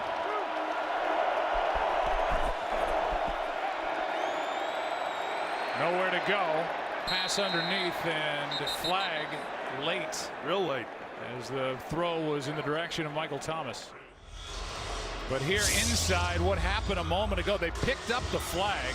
See that collision with Thomas and Sendejo, and it looked like it might have knocked Sendejo all the way out. Well, it looked like he was out. Yeah, he's going inside, and they're going to check him pretty good. And they picked up the flag, and I think it was the right call because Michael Thomas was not looking up Sendejo. It was not him trying to take a shot. He's just simply running a route. Sendejo didn't see him either because he was keyed on Zach Line and man coverage, but it was a big-time collision. Mike, you agree with them picking up the flag? I certainly do, Joe. It wasn't a blindside hit. We don't know what they called it. It was shoulder to chest, actually, but it certainly was not offensive pass interference. Second down and 10 now. Breeze. End zone. Has a man. Touchdown, Michael Thomas. The man who was involved in that collision with Sendejo. Good throw, good catch, and the Saints are on the board. Well, they run the crossing route, and Rhodes is in man coverage, and once you take the inside and you get leverage, then you're going to beat him across the field if you have any kind of speed, and that's what Thomas is able to do. There's no chance for Rhodes then to keep up with him, and that's just the 14th touchdown pass given up by this Vikings defense all year long. Hard to come by. The Saints needed one desperately, and they come up huge. That's the first touchdown pass allowed since week 14 in Carolina by this Minnesota defense. And Xavier Rhodes, who was arguing with Michael Thomas because of that hit in coverage, over his hand into the arms of the young receiver. Saints down 10. There's only a minute 18 left in the third quarter. Each team with one third quarter possession. The Vikings took over 7 minutes off the clock, punted it. The Saints 6:40 off the clock, scored a touchdown, trailed by 10. There's life. And New Orleans going to kick it back to the Vikings. Under 2 to play in the quarter. We'll take a break. When we come back, Case Keenum in the offense for Minnesota, leading 17-7 in this divisional playoff. Welcome back to US Bank Stadium, where it's now a 10-point game, and Troy, maybe the first little bit of pressure on this Vikings offense to move the ball since the beginning of the game. There's no doubt, and as we move through into the fourth quarter, things could tighten up a little for Keenum. Keenum, who's coming off that sack last time he had it, up for grabs and picked off by Marcus Williams. He stepped out of bounds, but now a takeaway by the Saints defense. And an ill-advised throw from Case Keenum, who threw it up for grabs. Well, they got Rudolph out there up top, but here comes Cam Jordan, and he's the one who gets the pressure right into Keenum's face. And that's, yeah, you're falling back, and to just throw it up for grabs like Keenum did, and you know that's the throw that worries Mike Zimmer. That there are those times when Keenum will make a poor decision, and that certainly was one at an inopportune time, with the Saints having just scored and kind of flipped momentum. You see the step out by Marcus Williams, the rookie who had 4 interceptions during the regular season. Biggest play in his young NFL career. They marked him at the 30, and Drew Brees is right back to work. Well, that's the thing that Keenum has been able to avoid this year. 10 games this season that he played without throwing an interception, only had 7 on the season, and that could prove costly. Here's Ingram, not much. Let's go down for an update. Here's Chris Myers. Joe, Andrew Sendejo has been taken to the locker room. He's in the concussion protocol, and on that play, Xavier Rhodes was upset that Michael Thompson hit him and the flag was picked up. Linval Joseph tried to calm him down. Terrence Newman scolded Rhodes for losing his emotions and giving up the touchdown, and then it was Mike Zimmer who calmed him down, paraphrasing here, saying, get back in the game, we have to finish this thing. Yeah, he's been hooked up with Michael Thomas all afternoon, now 2nd and 9. Well, they went after him on the man coverage. You can try, he's with them right now, so immediately Brees knows he's in man coverage. Sometimes you can use that emotion against a player. Just got it away. Pass is bobbled and caught by the tight end Josh Hill. Sets up a first down. The ball inside the 20. They'll mark him at the 15. Josh Hill working the middle, and a guy who they've had to rely on more with Kobe Fleener going down on IR in the middle of the year. A coach once told me that a bobble's as good as a drop, but he's able to hang in there and make the catch. On to the fourth quarter we go. It has tightened considerably. Back after this from your local Fox station. Well, for the Saints, in case you're wondering, last time they overcame a 17-point deficit in the second half to win was November of '03. Aaron Brooks was the quarterback. It was against Atlanta, and they really rode Deuce McAllister to that come-from-behind win. The largest deficit they've overcome for a win in the playoffs is 10 points. Something tells me the Falcons weren't as good on defense as these Vikings. Kamara gets it on the toss. Gets around Robinson, gets around Kendricks, and steps out of bounds. The Saints trailed 17-0 with 1:23 left in the third quarter. They're down by 10 now, and they're in a great spot here, 2nd and 4. Like we talked about, I mean, it's not insurmountable when you are down 10 points, but against this defense, you kind of get the idea that if you just run the ball, be safe with the ball, punt, when you don't get first downs, you're going to be hard to beat, and they have been all year. It's been a good formula, but Case Keenum had the interception on an ill-advised throw. Here's Kamara out on the edge. First down and more. Sets up a 1st and goal from just outside the 1. A gain of 6. Anthony Harris on the stop. And this loud stadium is awfully quiet now. Player is down along the sideline. It's Xavier Rhodes, the all-pro corner, as he was getting blocked by Michael Thomas and then got plowed into by Kamara. Well, he was banged up. He was on the injury report coming into this game, and he looked good during the week in practice, and he looked good on Friday, but getting involved in that tackle, slow to get up. Take a break. 1st and goal when we come back. Xavier Rhodes goes under the tent. They look at him. One of the best corners in the NFL is out. The ball is at the 2. 1st and goal.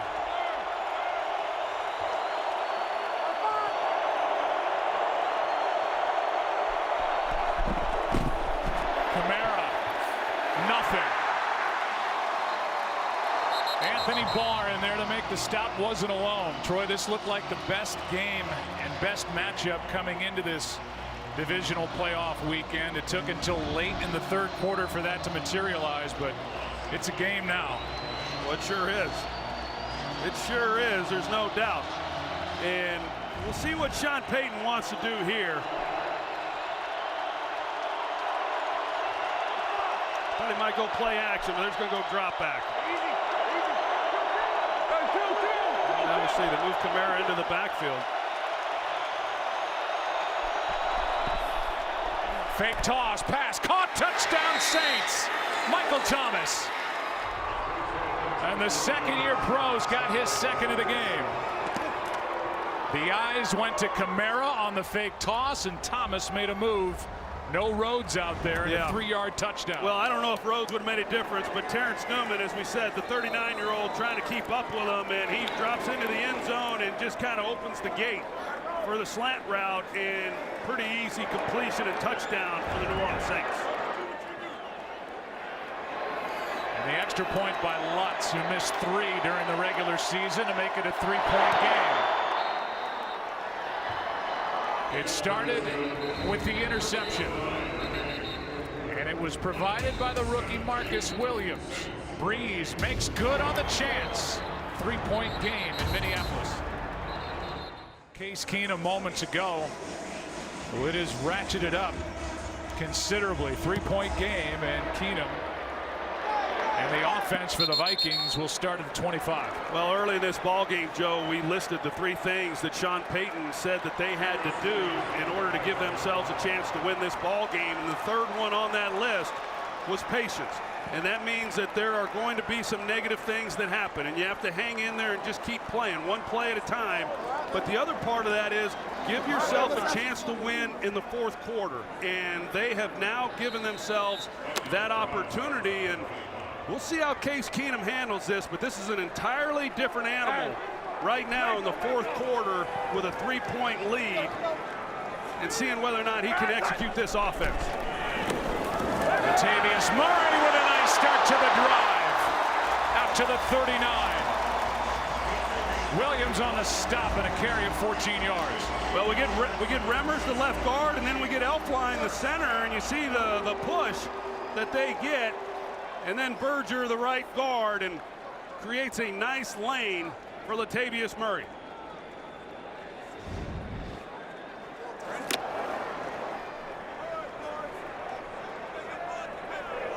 On the Delta. Well, Mike Zimmer and Pat Shurmur, they'd sure like to just hand this ball off and see a lot more of those type runs. They do again. Nothing this time. Back to the line of scrimmage. And that play made by Manti Te'o. Now the last 4 possessions for the Vikings. It started with a punt, then the missed field goal, the punt, and the pick. Well, the missed field goal was, well, the big one was when they came out here to start this second half and they were in field goal range, and then they take the sack, they have to punt, and if you believe that Forbath would have made the kick, that's a 10-point swing because the Saints went right down and scored a touchdown. Play action from Keenum. Pass is floated for Wright. What a throw and catch! One of the best of the day from number 7. And he wants to hurry up in case Wright didn't secure this ball. They want to snap it. Well, 27 yards. That was money. That was money right there. Now, did he hang on to it? And it doesn't look like Sean Payton's going to get a look at this one. Well, it was right along the Saints sideline, and Payton has thrown the challenge flag. There were some on the Saints sideline saying the pass was incomplete. Here's the best look. Caught the back half of the ball going down, and looks like a catch there. Yeah, it sure does. Sure does. We're New blocked Orleans a little is bit, but challenging it the looked like ruling he on the had it. field of a completed catch. Here's another good look. Seen anything yet that says incomplete. What do you think, Mike Pereira? I think he got a catch here. They may just say stand, but to me, he had the bobble going to the ground, but then he got control. And even if the ball did touch the ground, I did not see him lose control.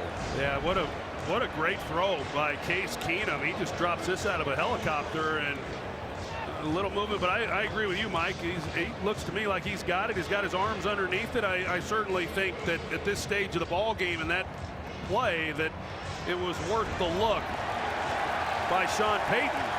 Crowd thinks it was a catch.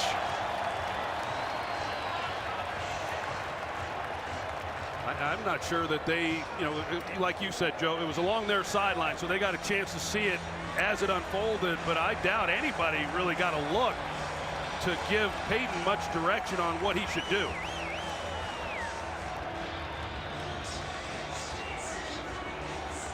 Sean Payton only challenged 4 calls during the regular season, was 2 for 4 in challenges. It looks like to us this will cost him a challenge and a timeout. After review, the ruling on the field stands. It is a completed catch. New Orleans will be charged with their first time out of the half. They also have 1 challenge remaining in regulation. Hey, that's the biggest throw of the day for Case Keenum. That's right. That's what I was going to say. I mean, he showed some nerves of steel there.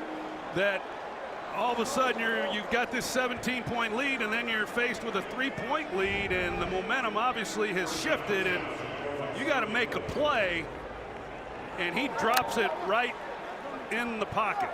That is the longest play of the game. 27 yards of the completion to Jarius Wright, who, by the way, had only 18 catches during the regular season.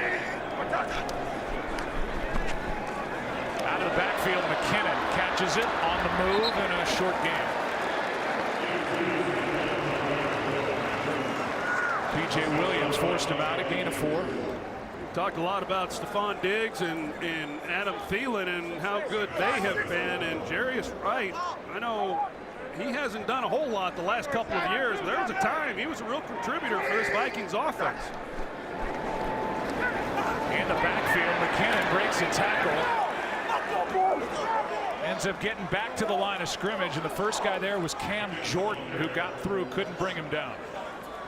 3rd and 6. Yeah, there was a takedown. It looked like Rashad Hill, the right tackle, on Cam Jordan. I expected to see a flag, but Cam Jordan did too. 3rd and 6.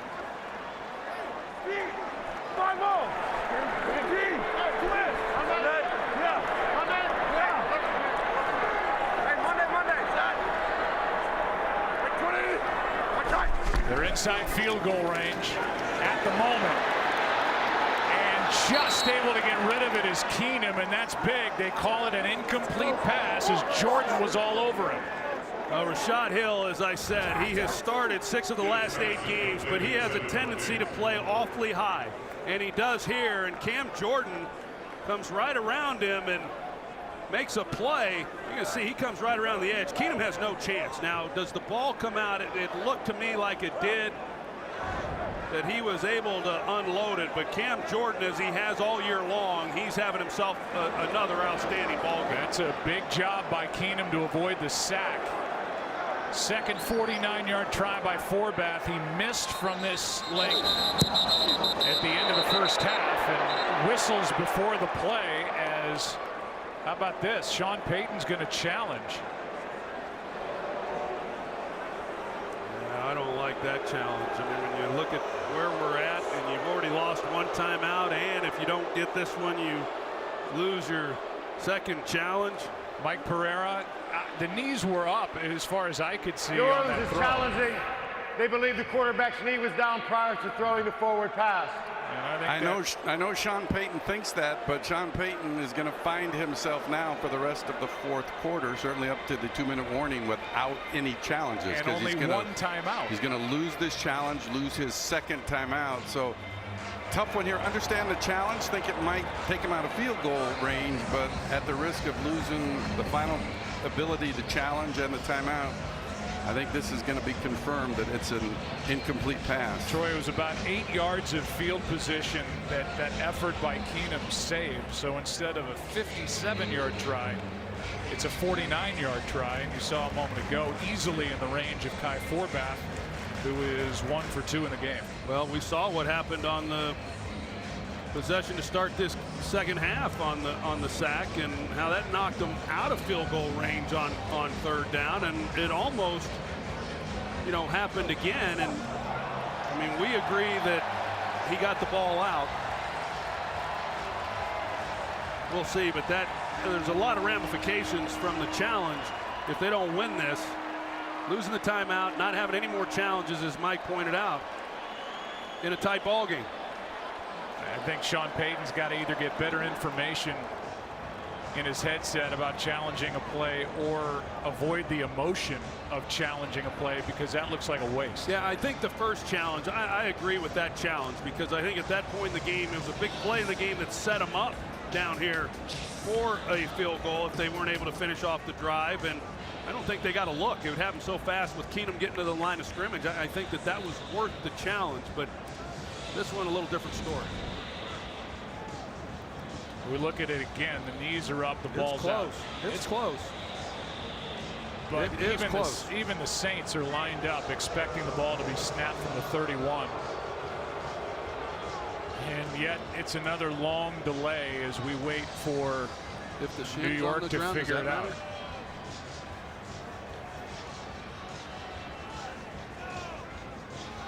Before a 49-yard try.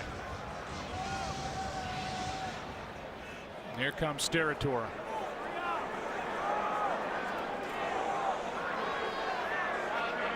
The ruling on the field is confirmed. The quarterback was knocked down by contact prior to releasing the forward pass. It's an incomplete pass. New Orleans is out of challenges. They also have one timeout remaining in the half. File that one away with 10:17 left. Kai Forbath will try to make this a 6-point game.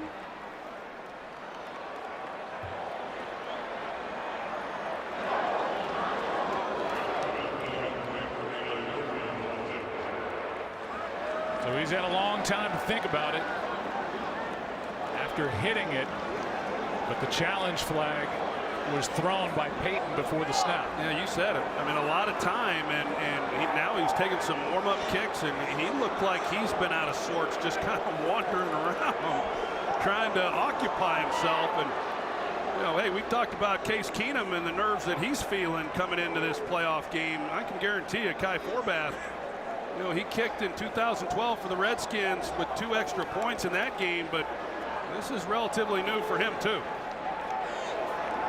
10 games with the Saints in 2015, now trying to make it a 6-point lead for the Vikings.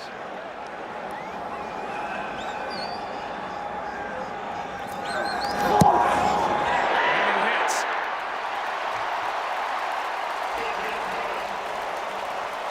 Forbath drills it. 2 for 3 on the day. High snap from the new center, Jeff Overbaugh. Good hold, good kick. The lead is 6. Just a little note about Case Keenum, who's been good on third down all game. 7 for 9 throwing the ball, and that last incompletion saved 8 yards of field position and led to the 49-yard field goal, which made it a 6-point game. Forbath hits it. A chance for Kamara is going to bring it out. Crossing the 25, not much more. A few weeks ago, he's had a couple opportunities. It's not what the Vikings would like, but he has had a couple opportunities, and fortunately for Minnesota, he hasn't done a whole lot with it. Good second half for Drew Brees. 8 for 9, 2 touchdowns. Compared to the 2 interceptions in the first half, one of those was deflected. From the 27.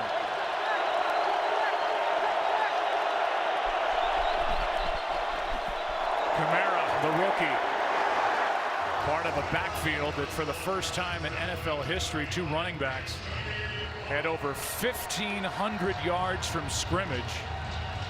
Kamara and Ingram, and Kamara here brought down by Barr after a gain of 3. Well, not a bad start on first down, but as expected, the yards on the ground for New Orleans have been hard to come by.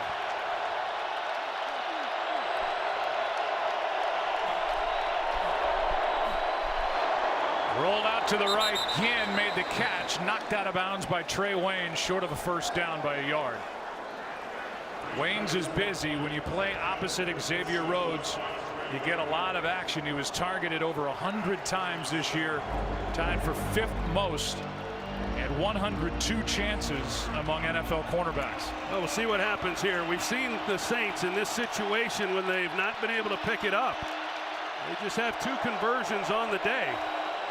As we said, the Vikings, one of the best in the history of football in this down. This is going to be a double pass. Snead throws, pass incomplete for Kamara.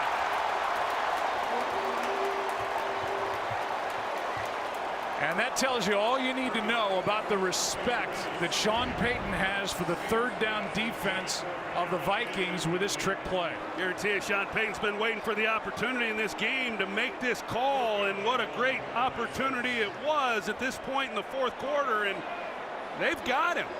And Snead knows that he missed a wide open Alvin Kamara. If he catches that ball, it probably scores a touchdown. Instead, a punt, and a good one from the injured Morstead.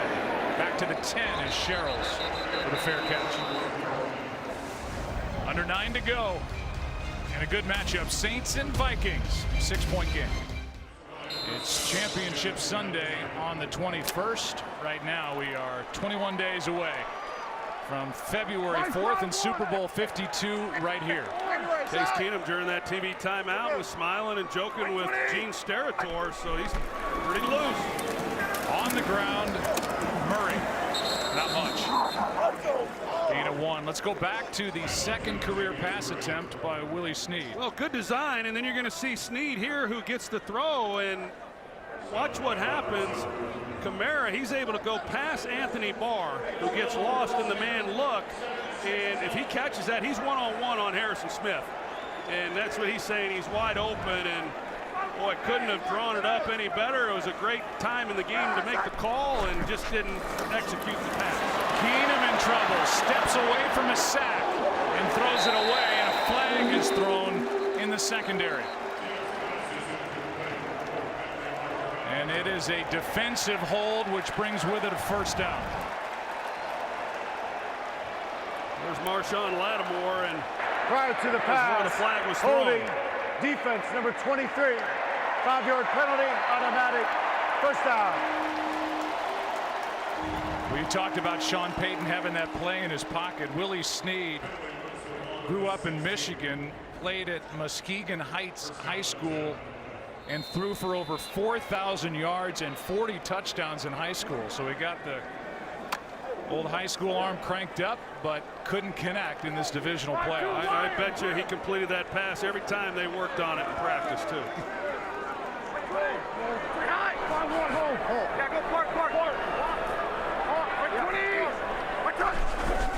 From the 16, Keenum throws, pass incomplete. Wright didn't have his head around with Williams in coverage, and Keenum ends up on his back. Starting to get a little pressure on him now. And, you know, we've talked about Cam Jordan. We've shown the disruptive force that he has been, but we're seeing Keenum.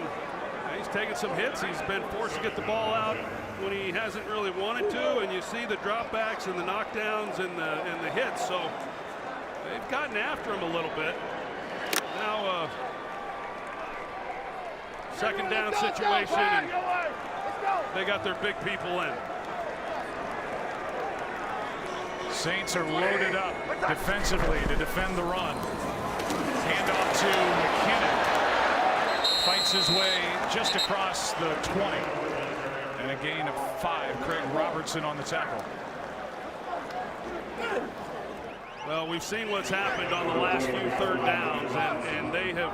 Rashad Hill at right tackle just simply has not held up, and Cam Jordan is working against him again here, and we'll see whether or not they give some help with him in the protection. One-on-one there. The pass is caught by Diggs. First down and more. Big play on third down. And now Case Keenum is 8 for 10 on third down. Well, Ken Crawley, he's in man coverage on Stephon Diggs, and you see when you're in man coverage and you've got those crossing routes, and that's what Vikings and every other offense in football like to do, navigating the bodies in order to stay in tight coverage is almost impossible. They've hit him on that a few times. Let's go. That's a big third down conversion for this Vikings offense. Crowd wanted a flag for a late hit. They don't get it. That was 22 yards. Here's Murray with the ball covered up. Back to the line of scrimmage, that's all. I've talked about Dennis Allen and you know, will he start bringing some pressure? Not necessarily right here, but when you're looking at a 6-point game, a field goal is huge. So as they start to creep in, if they do, I would expect some calls by Dennis Allen to try to create negative plays, because they cannot afford to make this a 2-possession game. Latavius Murray's under 3 yards a carry. Wide receiver screen for Diggs. Good blocking, first down, but a flag comes in.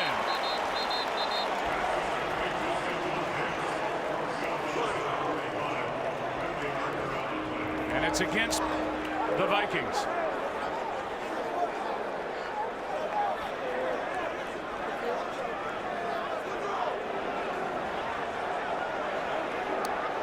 We'll see what the call is.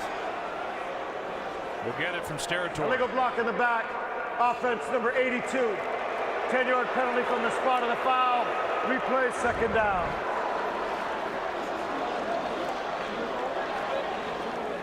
And that shove by Kyle Rudolph gets a thumbs up on the flag from Mike Pereira in our booth.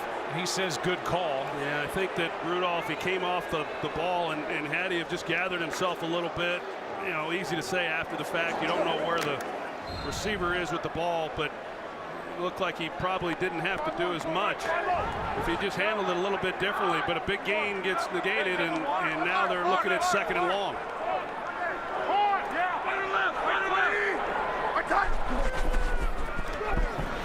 Second and 19. Pass is caught by Thielen, and he goes down immediately. So third and long coming. Teo there to tap him down, a gain of just 5. Well, you get to third and long, and you know, just the odds of converting these are not good. I mean, let's be honest. It's hard to do, and this is an offense that has been really good on third downs throughout the season. But in this situation, Pat Shurmur trying to dial something up that gives them a chance. But Keenum, a punt is not a bad thing here. He's just got to be real smart with the football.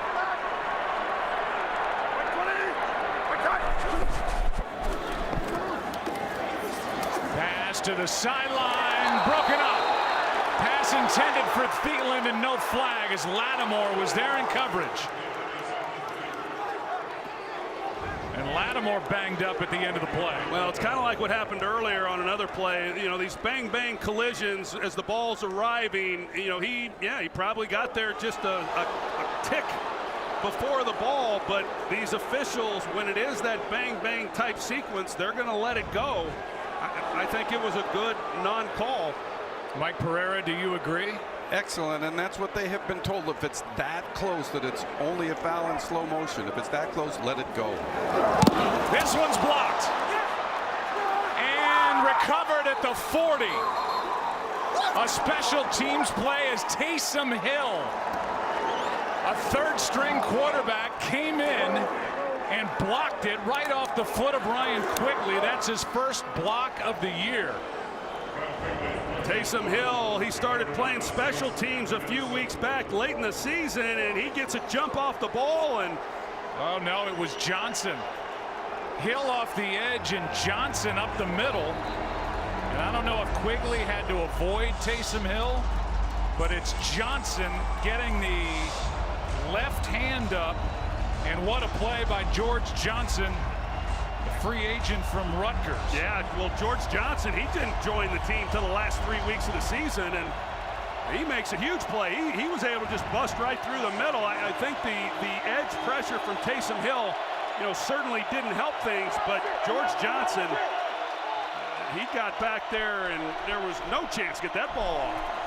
Now Breeze looked like he wanted to launch. Off his spot, the pass is caught, and now inside the 30 is Ted Ginn. And he's wrestled down to the 25. It's a 6-point game, and the Saints have the football with a first down at the Minnesota 25. Some contact at the top of that route, too. There's a whole, it's like bumper cars out there. Because Breeze is out of the pocket, there would be no call, but you see Gideon, he comes across, and he looked like he got his fingers a little bit on that ball. It did. Out of the shotgun, Breeze steps into it, pass caught, Ginn again. He's been busy. He gets about 9. Trey Waynes on the tackle. Watch Taysom Hill on that effort, trying to block the punt. He doesn't get there, but somehow avoids a penalty, not slamming into the body of Quigley. And I don't think there's any doubt that pressure by Hill bothered Quigley, stepped inside, and Johnson got his hand on the punt. Yeah, you know, when we saw it in real time, I was with you. He got back there so fast, it was right there in the area that you know, you thought that he was the one who got the hand on it. Great job by the special teams. Ingram falls down, but untouched. And they're going to give him a first down. You know, Mike Westfall, he joined this team in the middle of the year, or Westhoff, excuse me. He joined this team in the middle of the year, and what an accomplished special teams coach he is, and he's improved this group dramatically in every area. He's a hired gun by Sean Payton, and boy, they needed a play. They came up with a big one. Sean Payton thinks Taysom Hill could very well be the quarterback of the future for the Saints, but right now just made a dent on special teams. First down, Saints, under 3.5 to go.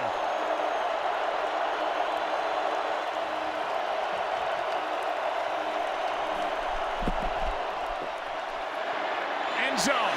Pass is caught for the touchdown, Kamara.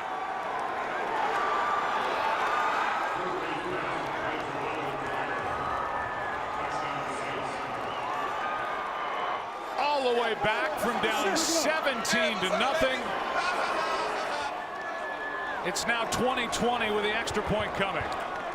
Pretty simple route combination. They go trips. They run the outside guys on slants. They got Alvin Kamara inside here on slants, and he's going to run that route there. He's one-on-one on Kendricks, and it's not bad coverage. I mean, honestly, but it takes a perfect throw.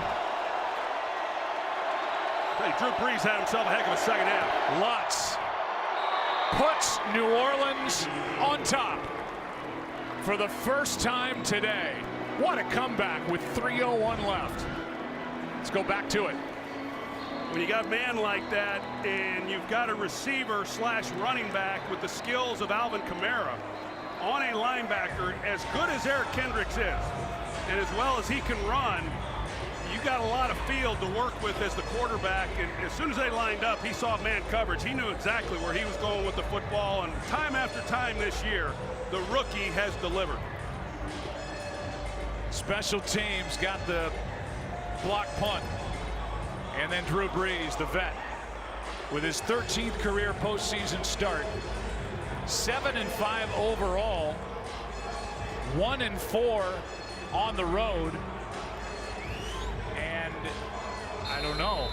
Millie is talking to Commissioner Roger Goodell, and maybe if the Vikings extend their run, she'll be here for Super Bowl 52, but there's going to have to be work done now by Case Keenum, Troy, and well, what a story that would be. What a story he is. Alvin Kamara, who joins Gale Sayers in 1965, is the only other rookie to have 5 or more rushing touchdowns, 5 or more receiving touchdowns, and a kick return for a touchdown. He's just a dynamic athlete, and they went right to him. He's a great, great player, and the things that he's able to do, watching him this year, he's a great runner, as we know, but he does things as a receiver, not so much on that play, but other things within routes that you just simply do not see from young players. He's terrific, and hats off to Mickey Loomis and Jeff Ireland for the draft class, including Alvin Kamara this year. It's all out in front of this offense for the Vikings. Pass is caught over the middle by the tight end Rudolph, but a short gain of just 4. Well, Case Keenum, this is what you've been living for, and the opportunity to show that you belong. And there's a lot of things working in your favor. You got the clock in your favor. You've got 3 timeouts, and just execute the offense the way you have all year. 2nd and 6. The screen isn't there. Keenum gets loose. Good effort, but short of a first down by a yard. But Keenum avoided a sack, as Manti Te'o is there for the stop, a yard short of the first down. You know, they went a period during the regular season where, you know, he didn't get sacked hardly at all. And then the last part of the year, he was getting hit a lot, and he has saved this offensive line a few times. Handoff for the first down to McKinnon. And we are at the 2-minute warning. A game that can't get much better. Vikings with the ball, down by 1. 2 minutes left.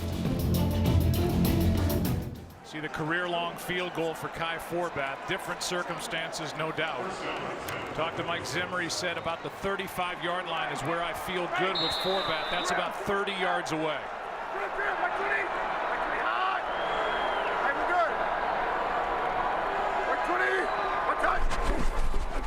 Keenum out of the shotgun. On first down. Throws it away in essence. All right, I know Vikings fans don't want to see this, and they'll blame me.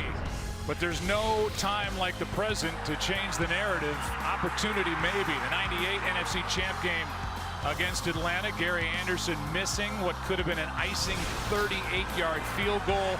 They went on to lose that game.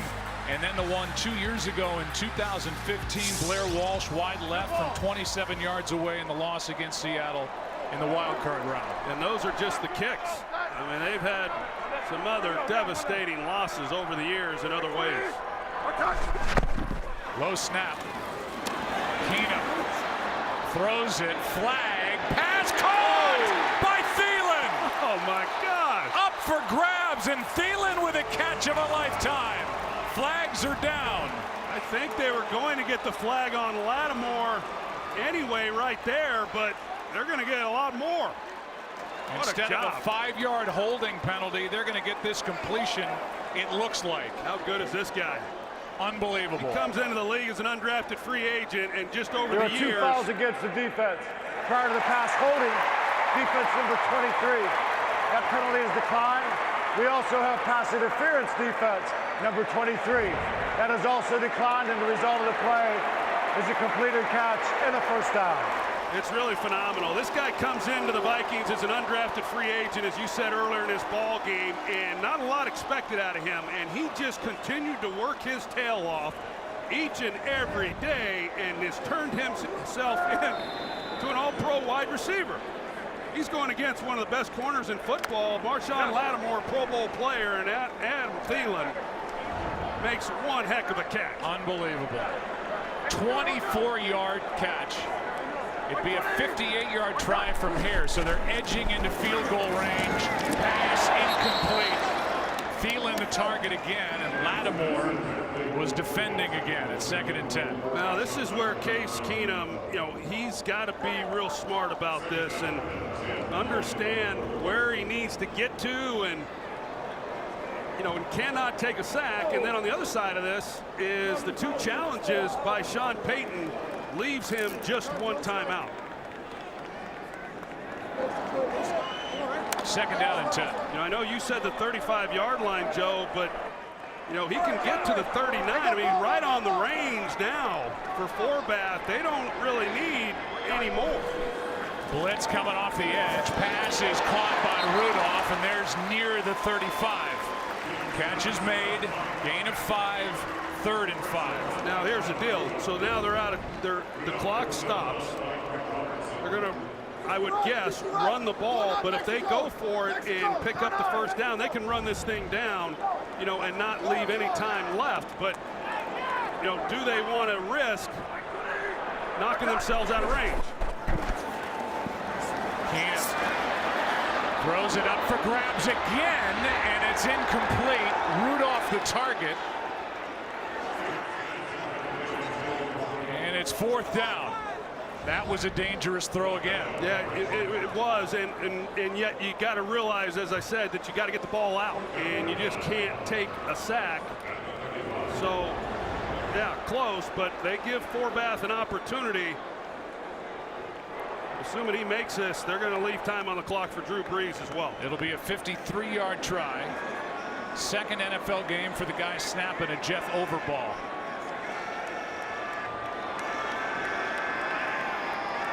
This for the lead. Forbath. He got it.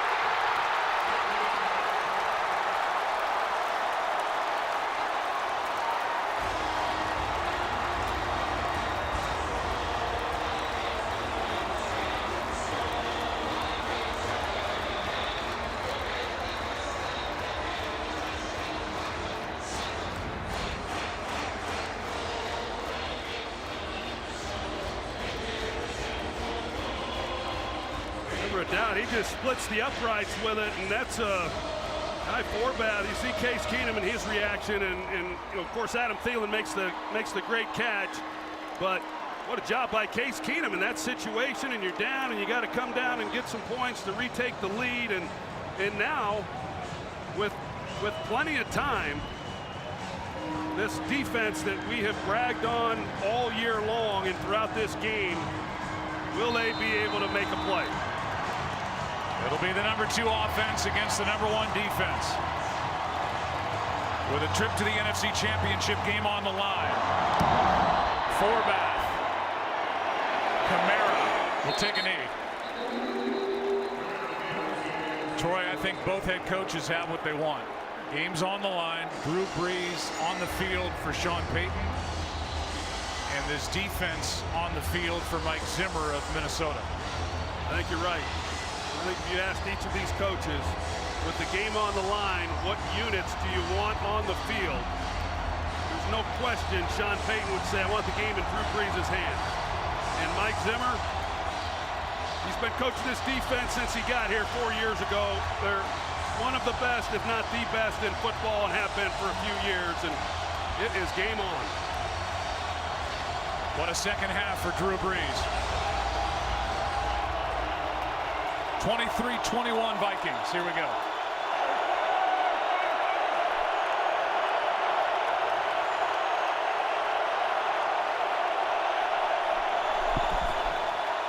Brees floats it.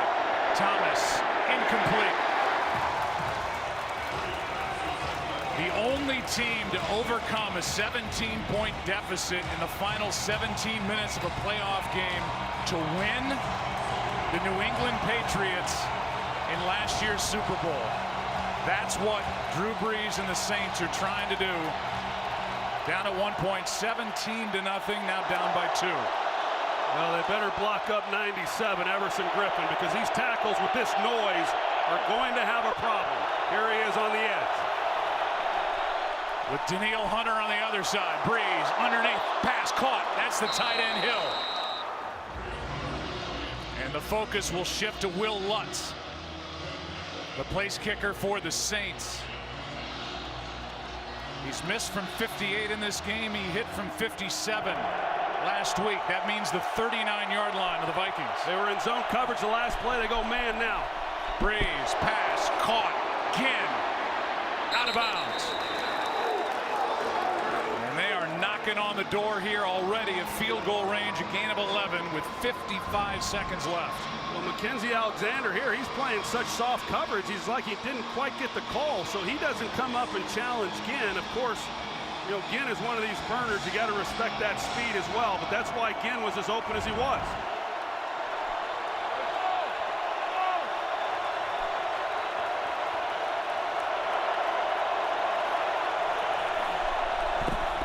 Brees, quick throw, pass broken up. Xavier Rhodes with the left arm in front of Thomas. And the All-Pro makes a play. Boy, that's been a heck of a matchup throughout this game and the battles that are going on. That's a great play by the All-Pro Xavier Rhodes. Well, Joe, what are they looking at? They only need about 6-7 yards in order to give Lutz a shot. And we'll see what Zim, if he wants to try to make Brees get the ball out quick. But they're playing coverage right now. They're showing a two-man look. Pass is off the left hand of Thomas. That battle with Rhodes continues. They had Kamara split out wide to the right. But the throw was for Thomas. There's Will Lutz, second-year pro out of Georgia State, thinking about what might be headed his way. Well, Mike Zimmer on the last 3 defensive snaps, he's given 3 different coverages and has not brought anything yet.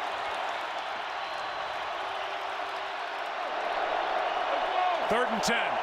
They're showing the safeties wide up here, and the vulnerability of that defense is in the middle. Pass is incomplete. It was there and through the hands of Michael Thomas. Now it's 4th down.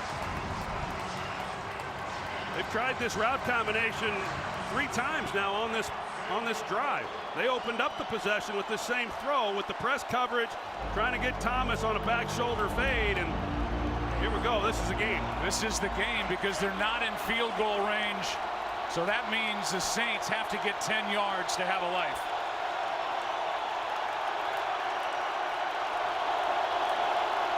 Red line is where they want to go for the field goal try. 4th and 10.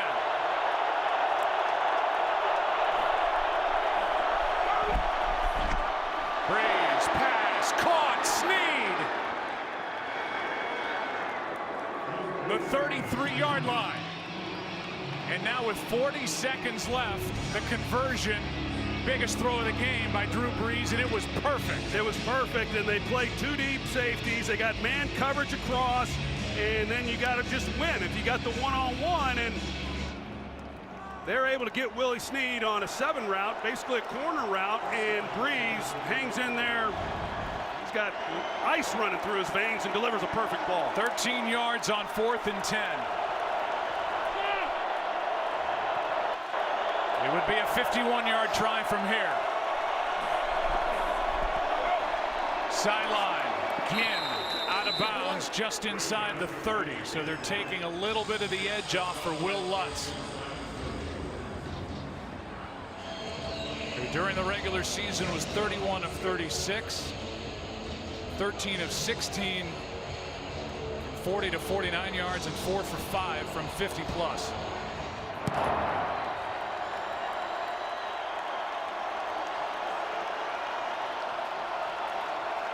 got to believe, I've been expecting to see it. I've got to believe that Mike Zimmer is going to come after him, but he's still showing coverage. Blitz here. Pass is caught. It's Michael Thomas. And the clock is stopped with 30 seconds left as the Saints I believe use their final timeout. Please set the game clock to 33 seconds. 33 seconds, please. They're going to put 33 seconds on the clock. It was the Vikings that took the timeout on defense, and that was close. And if there's a review, it will not come from the sideline. It will come from the booth. Well, they'll take a look at it, and it looked like I didn't think I saw enough there that to suggest it wasn't a catch. Previous play. So the Saints are able to hang on to their timeout as Minnesota took it.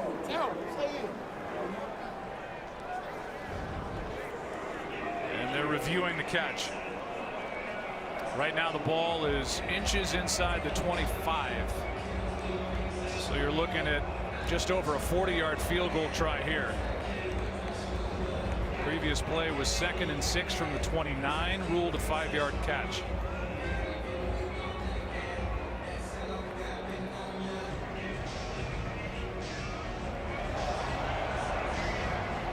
So after a dominant first half by the Vikings, and their only blip was a 49-yard miss by Kai Forbath, the Saints have come roaring back. An interception played a key role, delivered by Marcus Williams, the rookie safety. And Sean Payton and Drew Brees, they have the Saints in position to win the game. Yeah, and what does Sean Payton want to do here? 3rd and short. He's still got a timeout. Still got a timeout, and if they pick up the first down here, then they're able to run this clock down to nothing and kick the field goal to win it.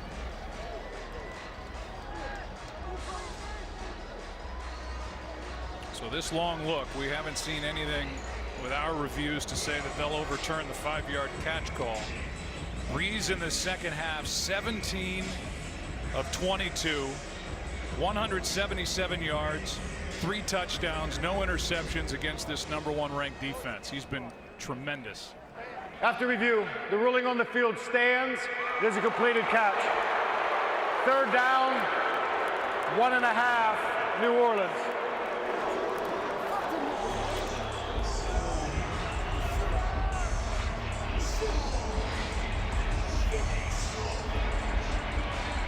Looks like it's a long one. I'm saying 3rd and 1, but I got to believe Sean Payton's going to keep this ball on the ground.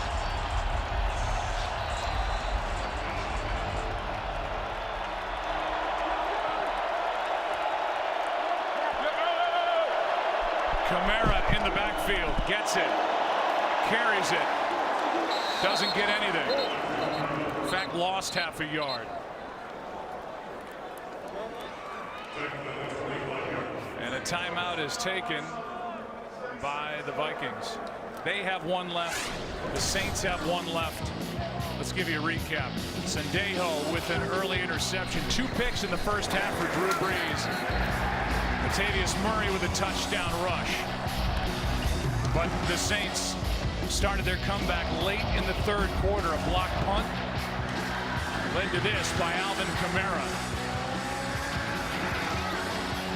A moment ago, a big field goal hit by Kai Forbath of 53 yards for a 2-point lead. It's been a tremendous second half, and now here comes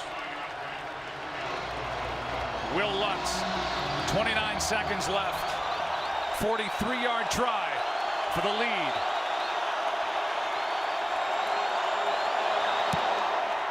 Lutz drilled it. And the Saints are back on top. And so 25 seconds left. And this game is not over with a timeout remaining for Case Keenum and the Vikings. Well, that was perfect execution, and Lutz, he delivers it perfectly, just splits the uprights, never a doubt whatsoever. And yeah, there's still time on the clock. They're going to have to give Keenum a little better protection than he has had here on recent possessions. He's been having to run around. They've got to be able to get some chunks at some point with very little time. That's the third lead change over the last 2 minutes, 36 seconds. And Drew Brees has shown his experience, his brilliance. Number 3 in the all-time passing yardage list with over 70,000 yards in his sure-to-be Hall of Fame career. And he and the Saints now lead by 1.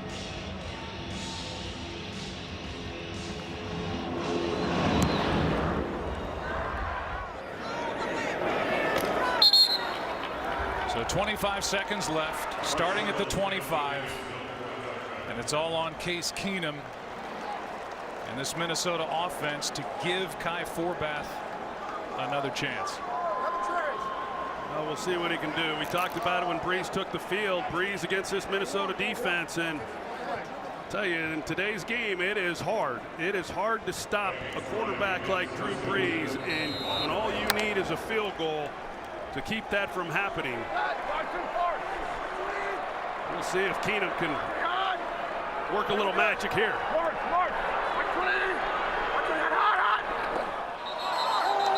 And now no snap by the center Pat Elflein. False start. Offense number 74. 5-yard penalty. First down. Everybody moved on the line except for Elflein didn't snap it.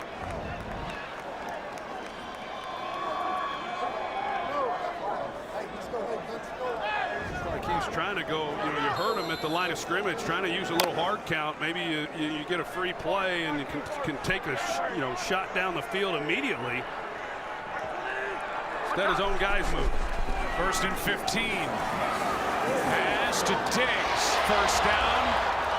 They got to use a timeout, I would think. And 17 seconds left.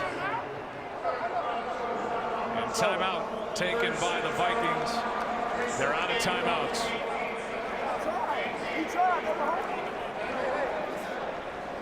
They need 20-25 yards to give Forbath a chance with 18 ticks remaining, down by 1. And either they're going to catch the ball and get out of bounds and stop the clock, but if it's inbounds, they either have to get down or score a touchdown. But to get into range for a field goal, and with a running clock, you see the green line there where they got to get to.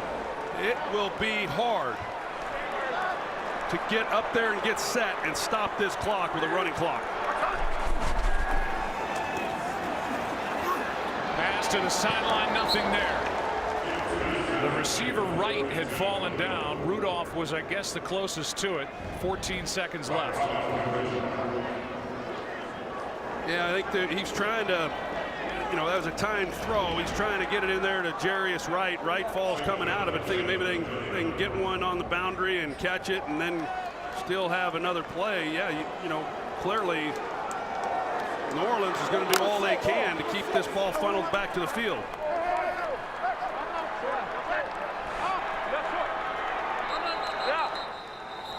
Now timeout. 3rd and final charge timeout.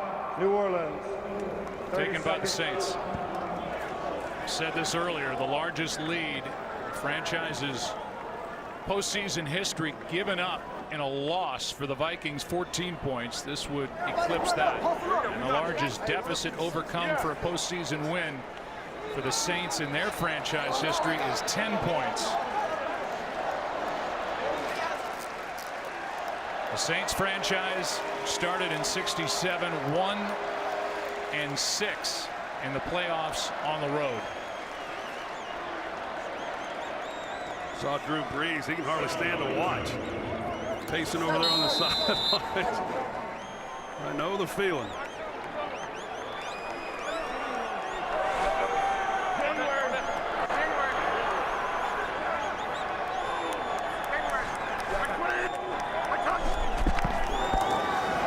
Keenum gets his. He throws incomplete. And more pressure. Sheldon Rankins came through. And now 10 seconds remain. in what could be a heartbreaking loss for the Vikings and a thrilling come from behind win for the Saints. Winner goes to Philly. See that Sheldon Rankins, and they run a twist inside, and they want to try to get a shot, but you're going to see what the Saints are doing.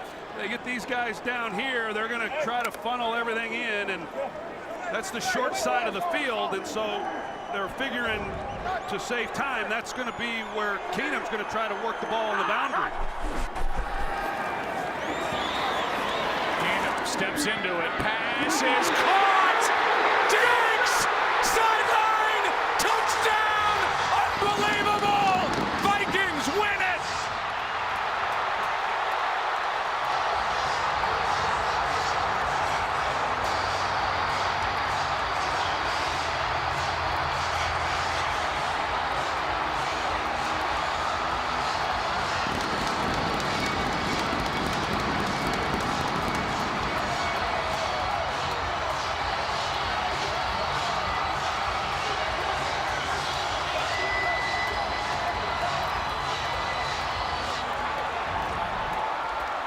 See Marcus Williams here. He has a shot. I'm not sure really what he's thinking, Joe. He comes in, he's got him dialed in, and all he's got to do is make a play.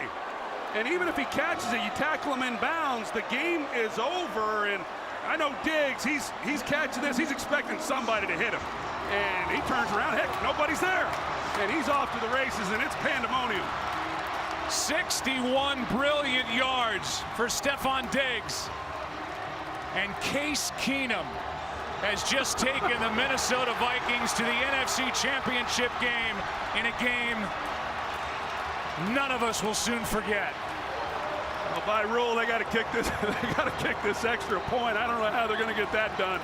Case Keenum cannot believe it, nor can anyone else. I just simply don't know what Marcus Williams was thinking. For a guy who's had such a great career, a great year here in his rookie season, but what a finish for this Minnesota Vikings team.